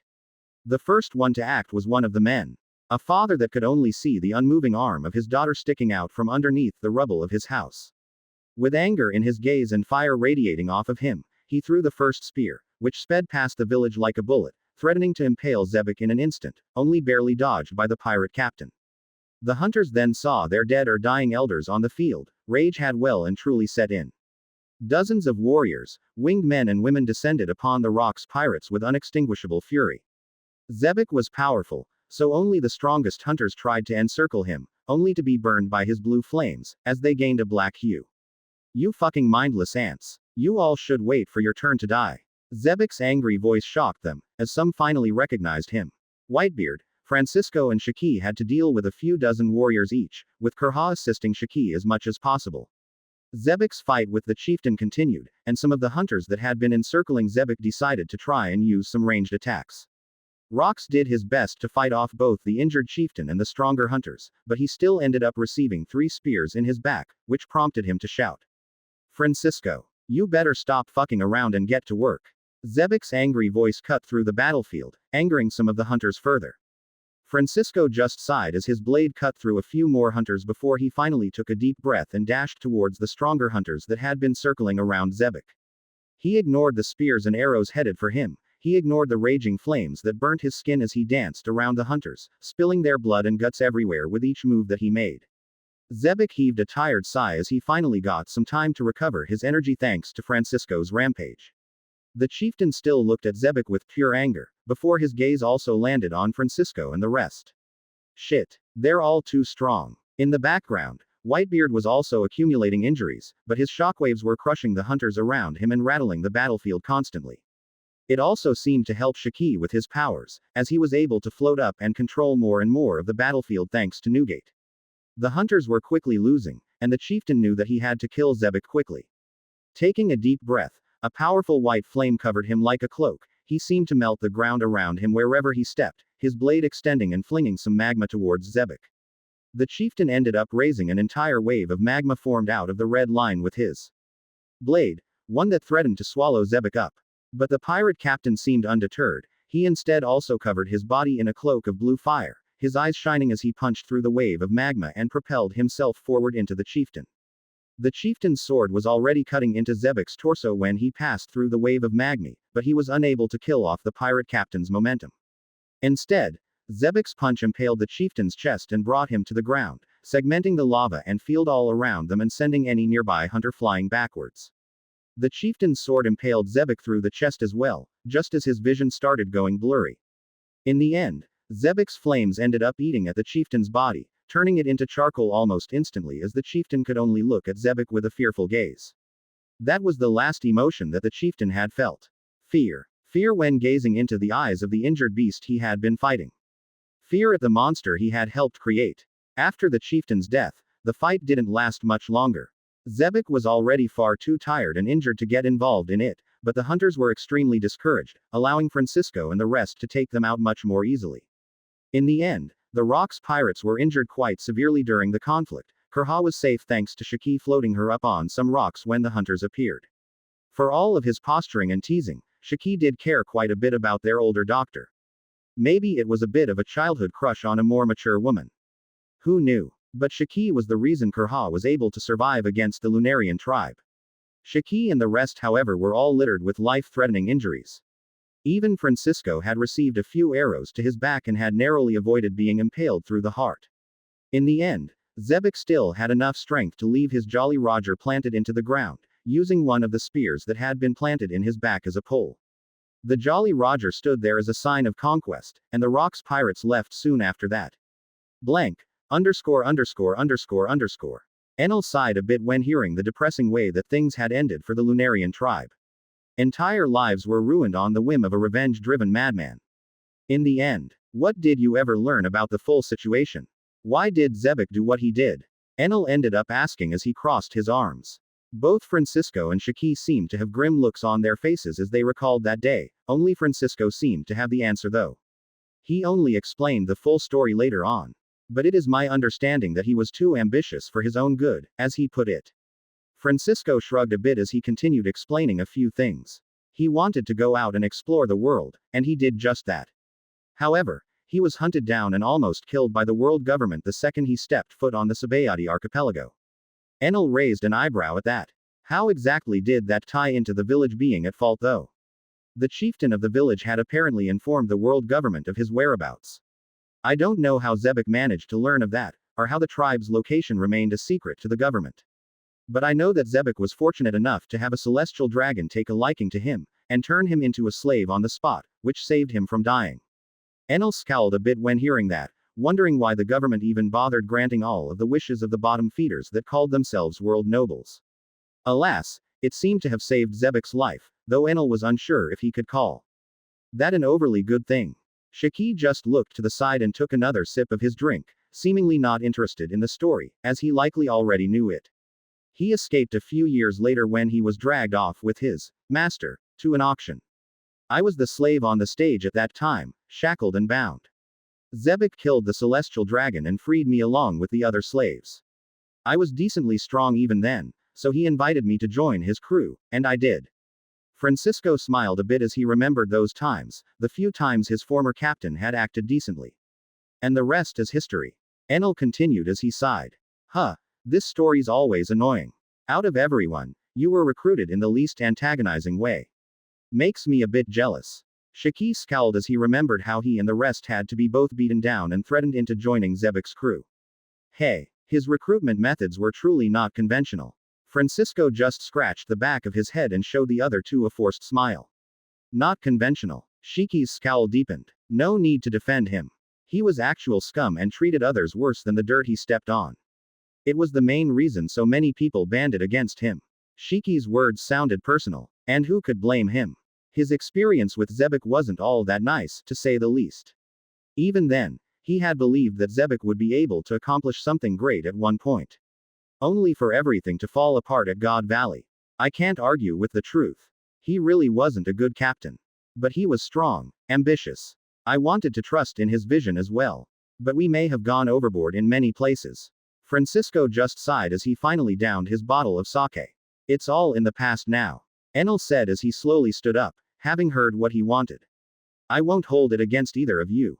The lighting emperor smiled as he turned and looked at the window. So you're off now. Any destination? Francisco smiled a bit as he looked at his new captain's back. Vegapunk. I have quite a few things to sort out there. Enel smiled as he turned his head and gave Francisco and Shaki one last look. That guy. Shaki scoffed before giving Enel one last glance. Watch out around him. He used to work with Buckingham Stussy, a former crewmate of ours. Real weirdo. The Golden Lion scoffed as he remembered that crewmate of theirs. She just had some weird obsession with Whitebeard.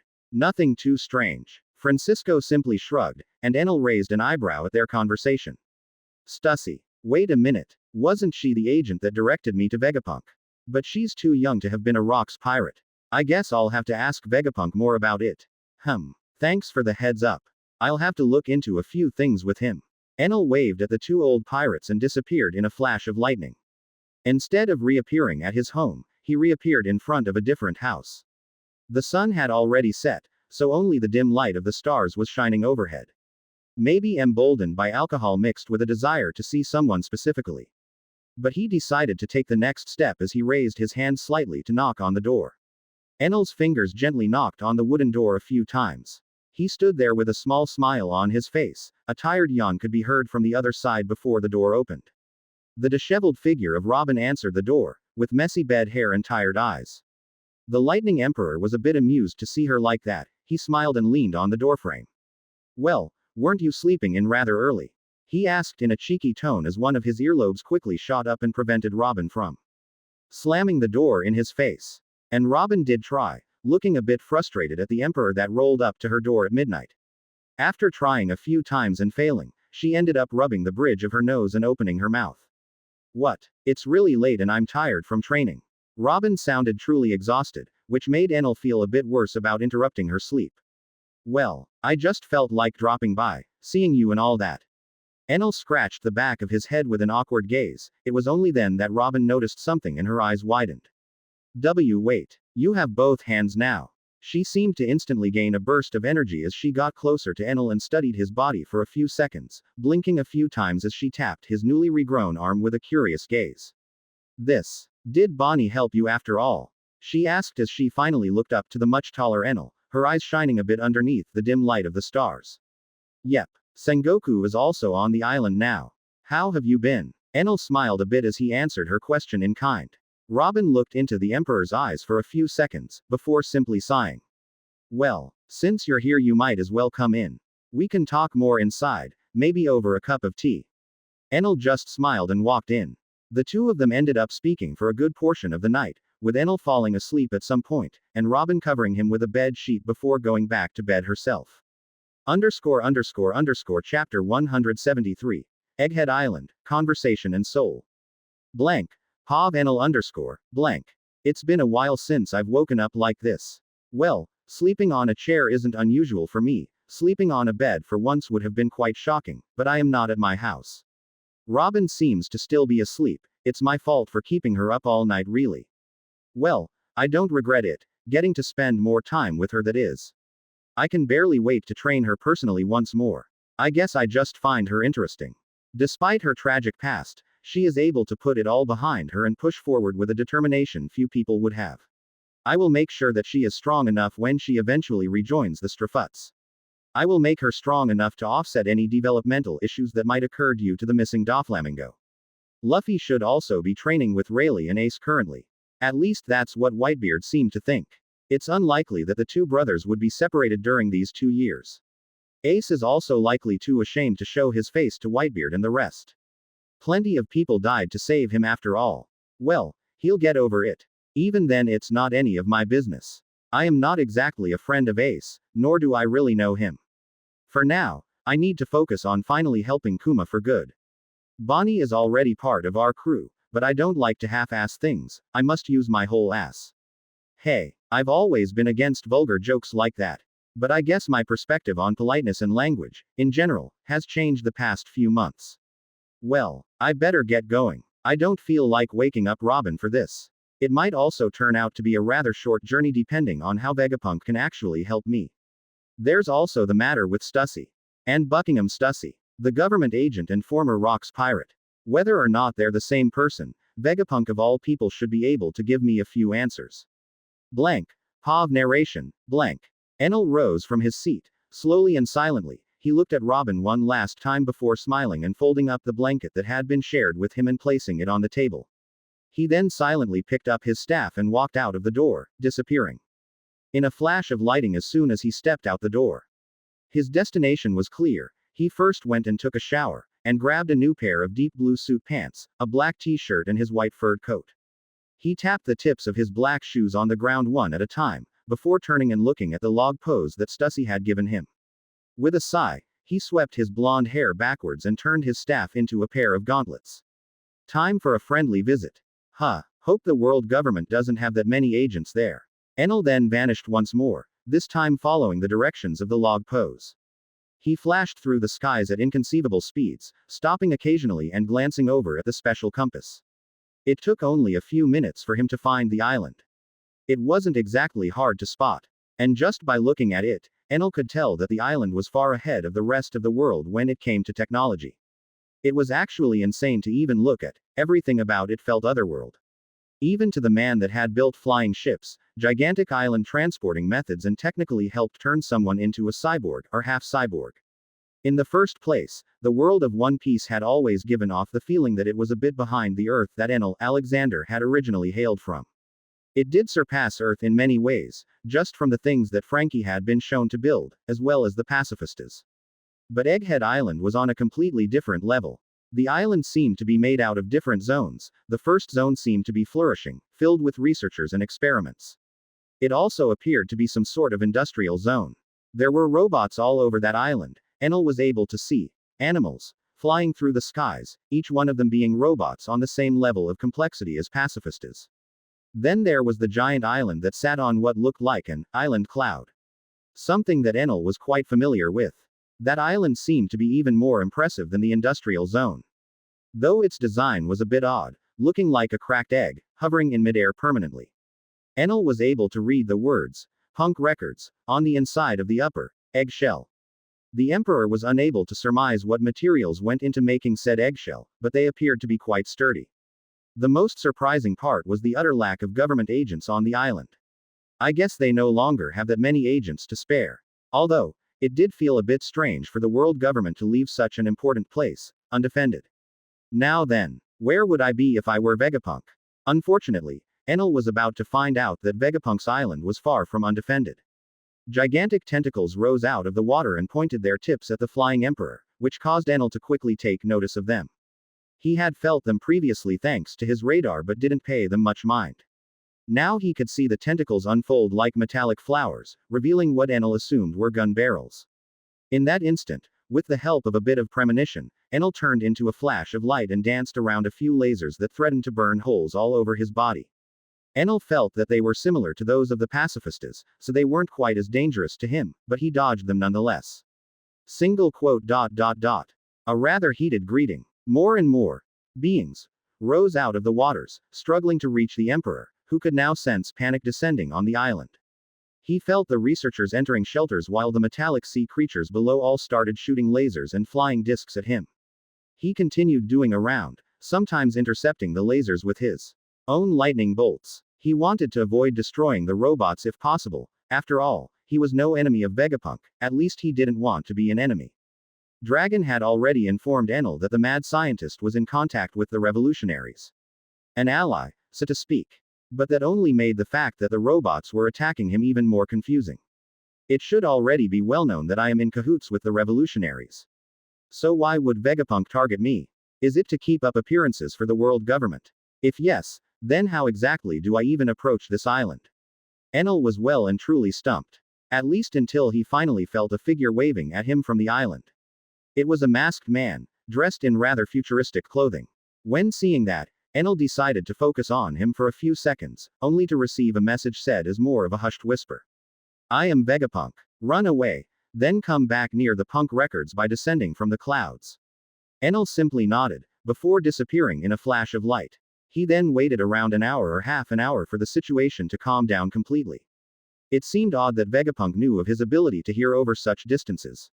I don't think I even informed Dragon of this application of my fruit. Enel sat on a cloud for a while, before doing as instructed and descending towards the punk records as quickly as he could. There were no closed doors in the facility, seemingly awaiting his arrival. Electricity in the entire laboratory seemed to have gone out, including generators, which meant no cameras, and no prying eyes. And inside the gigantic laboratory, Enel was able to feel two men awaiting him in a side office. He strolled in confidently, looking around with a curious gaze. There were far too many interesting things to be found on Vegapunk's island. It was truly impossible for Enel to focus on everything at once. One of the men Enel recognized. The masked man that had advised him to flee and return.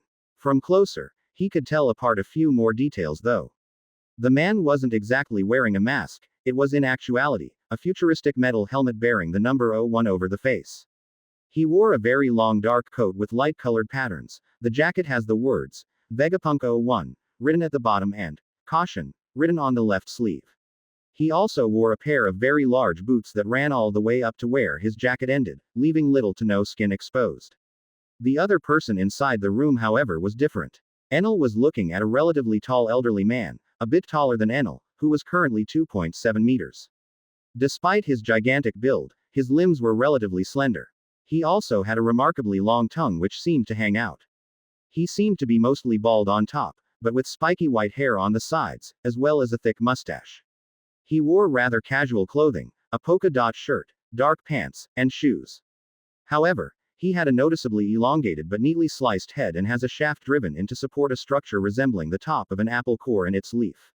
Enel blinked a few times as he realized that the man in front of him simply didn't have a brain. How? Well, this island is a lot more advanced than I thought. I guess everything is possible. The man's large eyes seemed to be studying Enel without even a hint of fear. It was only then that Enel started seeing some resemblance between the man in front of him and Einstein, who really needed no introduction. Though the resemblance was faint. Sky King Enel, one of the 5 emperors. The one that tipped the scales and ruined the balance of the world in a short few months. The masked man was the first one to speak. Drive Vegapunk. Pleasure to finally meet you. I've been hearing a lot about you. Enel narrowed his eyes and smiled at the masked man, before turning to the other man with an odd gaze. And you must be. The man then smiled widely. I am Vegapunk. The old man continued smiling even as Enel looked at the two of them with confusion. We are both Vegapunk. I am one of the 6 feet satellites. We all share one brain. You may call me Shaka. The masked man bowed slightly, showcasing polite mannerisms one would hardly expect out of a mad scientist. 6 satellites. So Vegapunk is actually 6 people. And you must be. Enel then turned his head to the Vegapunk with the missing brain. I am the main body. The 6 satellites call me Stella, but you can just call me Vegapunk. The old man nodded and slowly gestured for Enel to take a seat. The emperor nodded and finally sat down. So there are actually 7 people sharing one brain. The main body included. So, how may we assist you? We, unfortunately, don't have a lot of time, as the government will definitely notice the outage soon. Shaka spoke out as he crossed his arms and looked at Enel through his helmet. I'll cut things short then. I'm here on 2 different matters. First off, and most importantly, do you know any way to assist Bartholomew Kuma? Enel decided to start off with that matter, as it was truly the most pressing issue. Vegapunk's eyes immediately widened, they seemed to be filled with both regret and shame.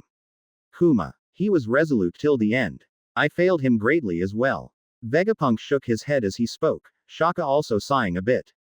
Enel just raised an eyebrow at that, unsure of the man's story with Kuma. I had promised him that I'd allow him to protect Strafut's ship for 2 years as a pacifista. But I was unable to uphold that promise.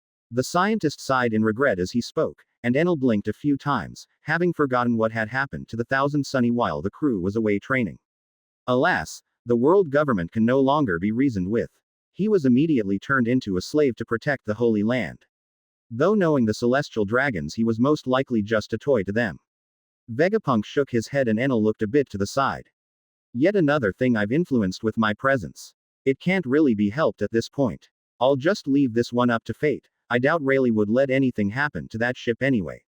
Unfortunately, we are unable to reverse what has been done. He is the first human weapon. Maybe with enough time I could attempt it, but I don't think I'd be able to do so under the world government's watch. Shaka spoke out this time, sharing his perspective as well, while also deciding to be the one to give Enel the bad news. Well, we do have a way to undo what has been done to him. In fact, we already have. He is no longer a pacifista. Enel crossed his gauntleted arms as he looked at both versions of Vegapunk. Both Shaka and Vegapunk seemed to be staring at Enel with wide eyes at that time. After all, how could such a thing be possible? It would warrant a genius just as great as Vegapunk's and a laboratory just as well equipped, which was impossible to find in the world. We used the powers of the time fruit.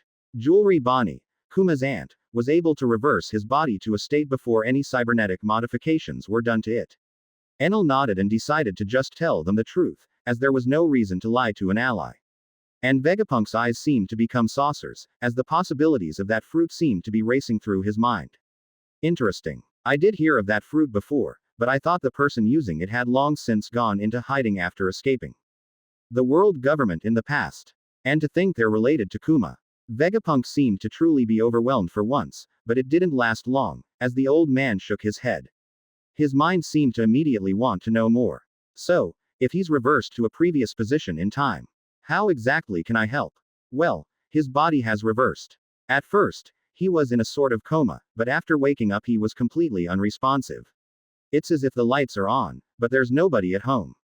Enel was quick to give a description of the situation, as detailed as he could. Vegapunk nodded along, his long tongue bobbing up and down as he stroked his chin a bit. It only took a few seconds in real time for the greatest mind in the world to reach a conclusion. Memories. The main body of the doctor said as Shaka also nodded. Before completing the transformation, I convinced Kuma to try something out. I wanted something to be left behind from him, even if he was to become a husk. Before the final operation, he finally managed to do it. He used his devil fruit to expel his memories and life's experiences out of his body. Quote. His devil fruit can do that? Enel asked as he blinked a few times and tried to remember how the paw fruit appeared to work in the series. It wasn't long before he remembered a rather iconic scene.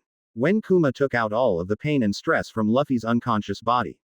He remembered Zoro being able to absorb it, having to go through a lot of pain in order to spare his captain's life. It's likely similar to that. But to think the paw fruit can even extract memories. Wait, memories are stored in the soul as well, right? Hey, I guess this does explain why Bonnie wasn't able to heal him completely. Kuma hadn't just expelled his memories, he had inadvertently pushed out a part of his soul, the part that was most important, which contained all of his memories. Since Bonnie's devil fruit wasn't able to affect souls, she was only able to heal his body, but his soul remained fragmented in a sense. Quote. Things become quite straightforward from here then. I'm assuming you are keeping the memories bubble safe in this laboratory, right? Enel asked as he slowly stood up.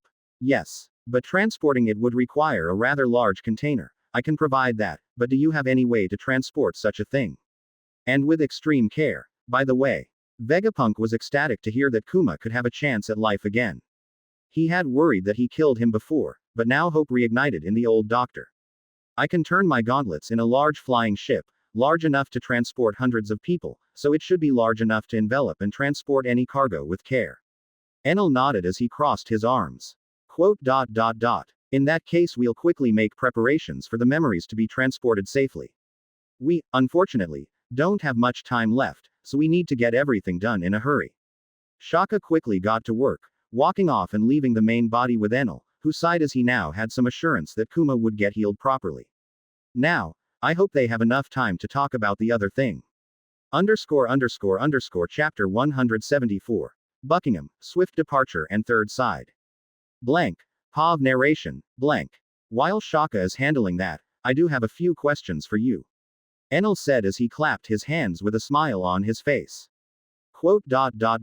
Well, I guess we do still have a few minutes, Vegapunk said as he rubbed his mustache for a few seconds. It's in relation to the person called Stussy. I believe she was the queen of the Pleasure District a while back. A government agent. What of her? Vegapunk seemed to raise an eyebrow, looking a bit confused. She was the one to direct me to you. I also couldn't help but hear about yet another Stussy that used to work with you, a former member of the Rock's crew. Enel quickly got to the point, wanting to at least get some answers before having to fly away. Quote. So she sent you here. I guess she didn't get around to telling me. Not that contact between us is all that convenient. Vegapunk slowly shook his head before looking Enel in the eye. Quote. Enel just raised an eyebrow when hearing that. So this Stussy, also an ally. Stussy, the government agent currently supervising Warlord Buggy, is an ally of mine. Vegapunk nodded as if he had heard Enel's thoughts. To be more exact, the Stussy you spoke to is the clone of Buckingham Stussy, the member of the former Rocks Pirates. So she's a clone you created. Vegapunk's answers only seemed to raise more questions for the Lightning Emperor. Well, I wasn't alone, she was created by the Mads, and is the first successful clone ever created. The main body of Vegapunk didn't seem to want to hold out on any details. He explained in rather quick terms that Stussy, masquerading as a government agent, was the masterpiece of the Mads, and that it had helped them perfect their research into cloning. Buckingham Stussy herself was interested in cloning technology for her own reasons, though, unfortunately, Vegapunk didn't know what her reasons were. But he was able to confirm that Stussy was indeed obsessed with Whitebeard, even raising an eyebrow when hearing Enel mention that. Obsessed would be putting it lightly. She was beyond insane when it came to that man, and he barely paid her any attention. Vegapunk chuckled a bit when remembering that. That's a bit odd. Whitebeard was always searching for a family, wouldn't he be interested in starting his own? Enel also smiled a bit as he spoke out, remembering the dream of Edward Newgate, a dream that had nothing to do at all with piracy. It was the simple dream of a man with a rocky start and a big heart. And he had already achieved it, creating a large family, possibly the largest in the world, yet filled with love and care. I don't know much about Whitebeard personally. But I do know that he never considered any of the former Rocks members people he wanted near his crew, which he views as his family. I'm sure there were exceptions, but Stussy was not one of them. Vegapunk rubbed his chin as he tried to search his memory for any other details he may have missed out. Alas, there wasn't much else he could add, as he hadn't seen Stussy in decades. That's about all I can tell you really. Regarding Whitebeard and Stussy, you may want to ask them about it personally. And in regards to cloning, I know that Vinsmoke has used cloning technology further in creating an army. I don't know much about the whereabouts of the other members of the Mads. Vegapunk ended up sighing as he finished talking about that subject. That's fine. Still find it difficult to understand how you managed to make Stussy's clone into an agent. Wouldn't she be well known if she was part of the Rocks Pirates? Enel still seemed to have quite a few questions for the old man. Quote. You'd be surprised just how many former members of the Rocks are still going around in the world. It was a rather large crew if you count the number of pirates that Zebek had subjugated. It was a grand fleet, unmatched at the time. Vegapunk simply shook his head. It was impossible for the government to keep track of all of the members of the Rocks Pirates. They only remembered the ones that had fought alongside Zebek, or the strongest members of the crew. People that didn't participate in fighting often were simply forgotten after their records were erased from history. The government didn't even put that much of an emphasis on them, as they failed to perceive them as threats. The more Enel thought about it, the more it made sense. It was yet another example of their negligence. Just like how they had failed to kill Francisco and had forgotten him in the depths of Impel Down. Or how they had failed to kill many of the people trapped in the lowest levels of Impel Down. I guess Kurha and Stussy being able to live normally shouldn't be all that surprising when you put it like that. I understand, so you're saying some people slipped through the cracks. I appreciate the information, I'll also have to look into it at some point. Enel then slowly stood up, as he felt Shaka already finishing up packaging the container that held Kuma's memories.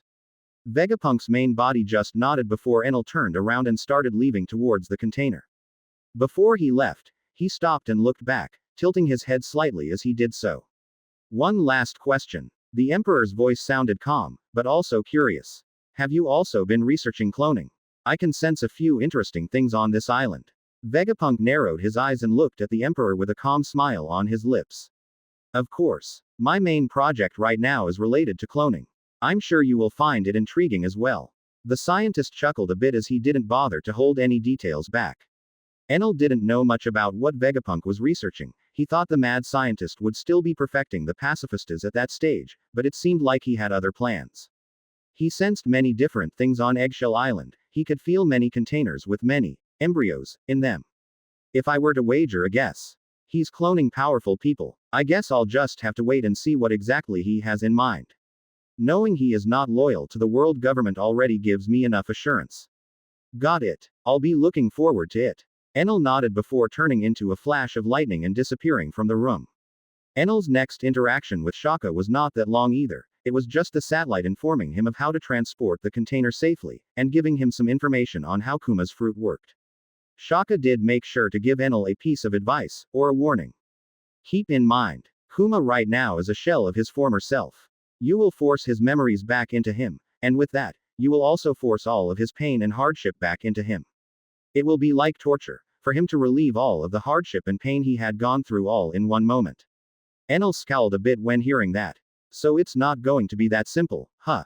But, Shaka continued, turning and looking up at Enel's face.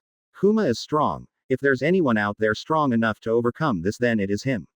I hope to hear only good things from you. Enel ended up just nodding and leaving quickly, turning his ship into a large warship, and carrying the container within layers of aluminum and the other materials that had been molded into his staff. His ship flew quickly, leaving the range of Eggshell Island just as the lights and mechanisms on the island seemed to start working once more. The world government will definitely have their suspicions about this meeting. Especially since I approached the island carelessly at first. But there's not much they can do. Vegapunk is far too valuable for them to discard anyway. The Emperor ended up just shaking his head and looking at the horizon.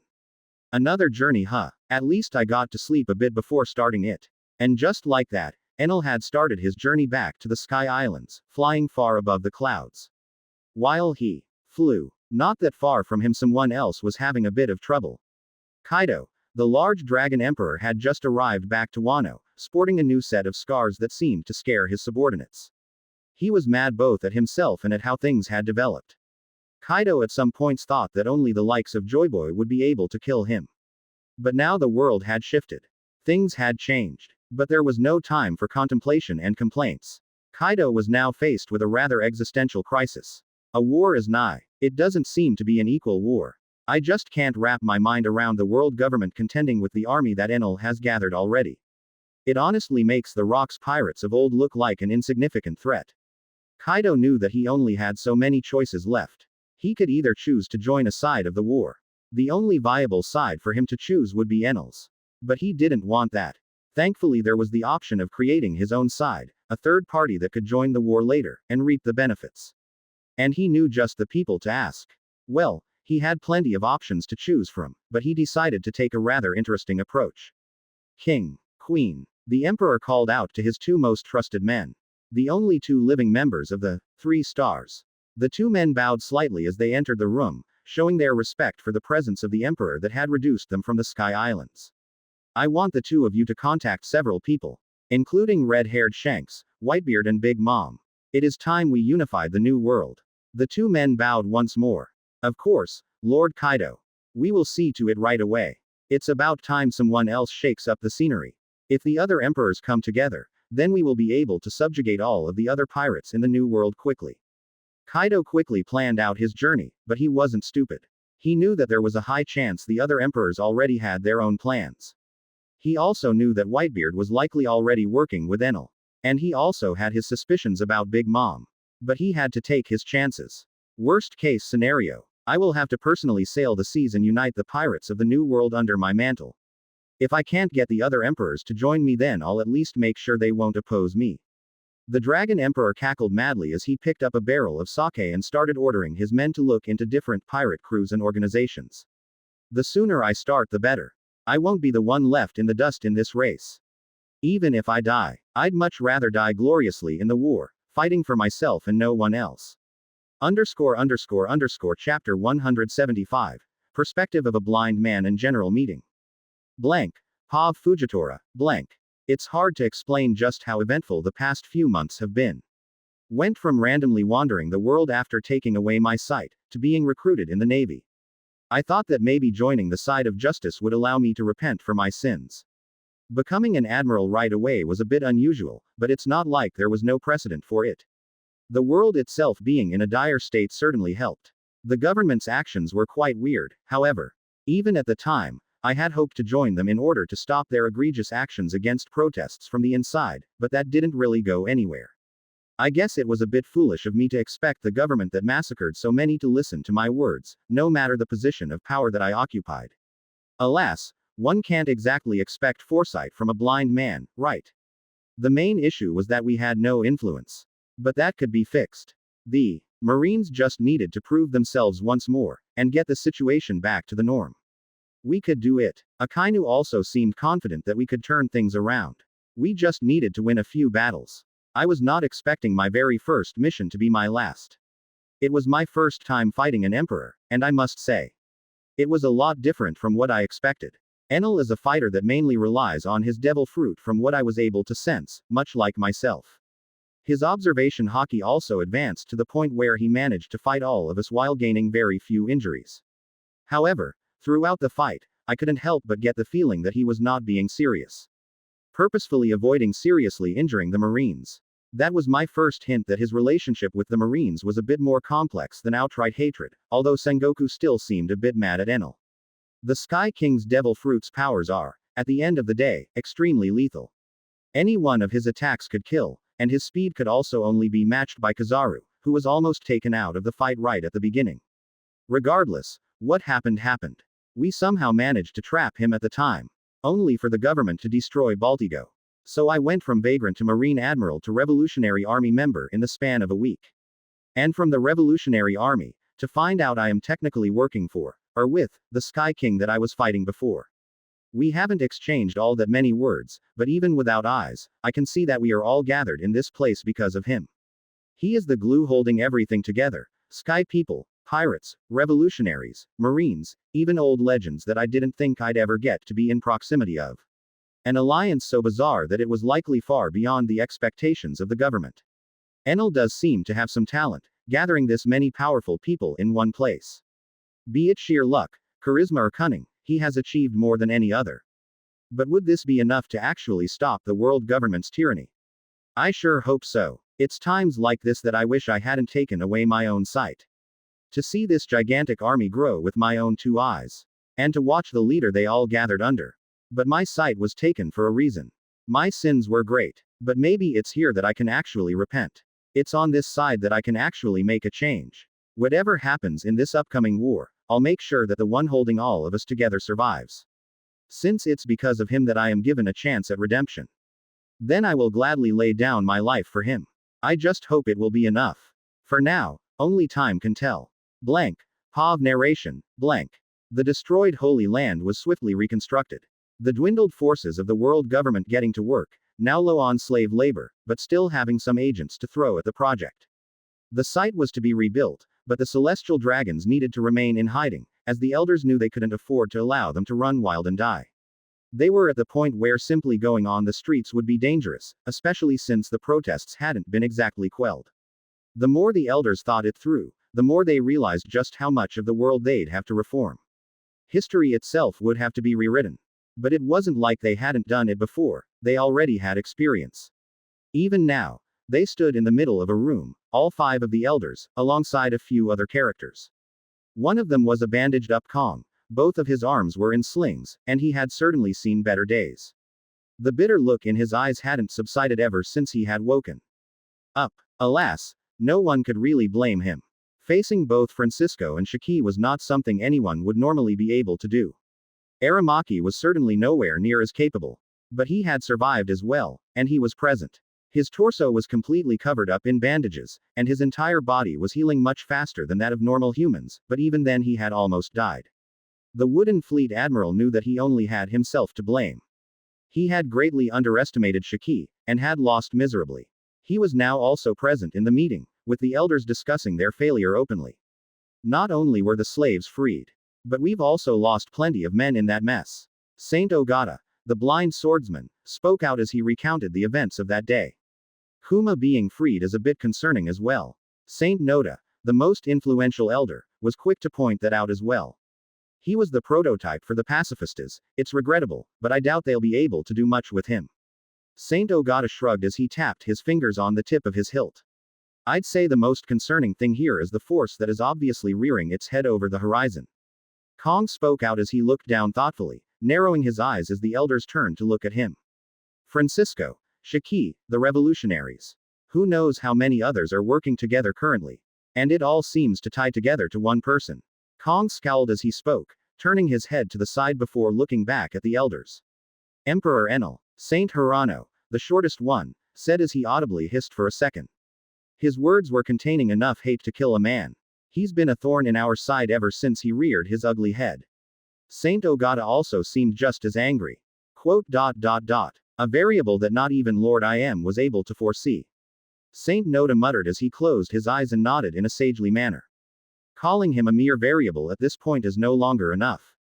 Kong scowled as he spoke out, making the elders nod in agreement.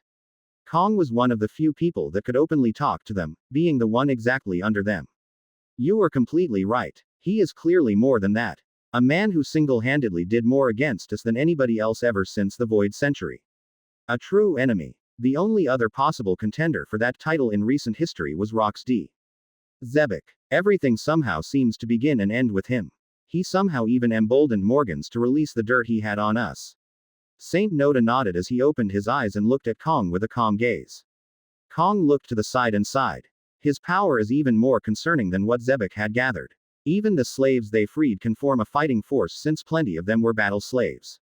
Inconsequential at best. I can end them all in one slice.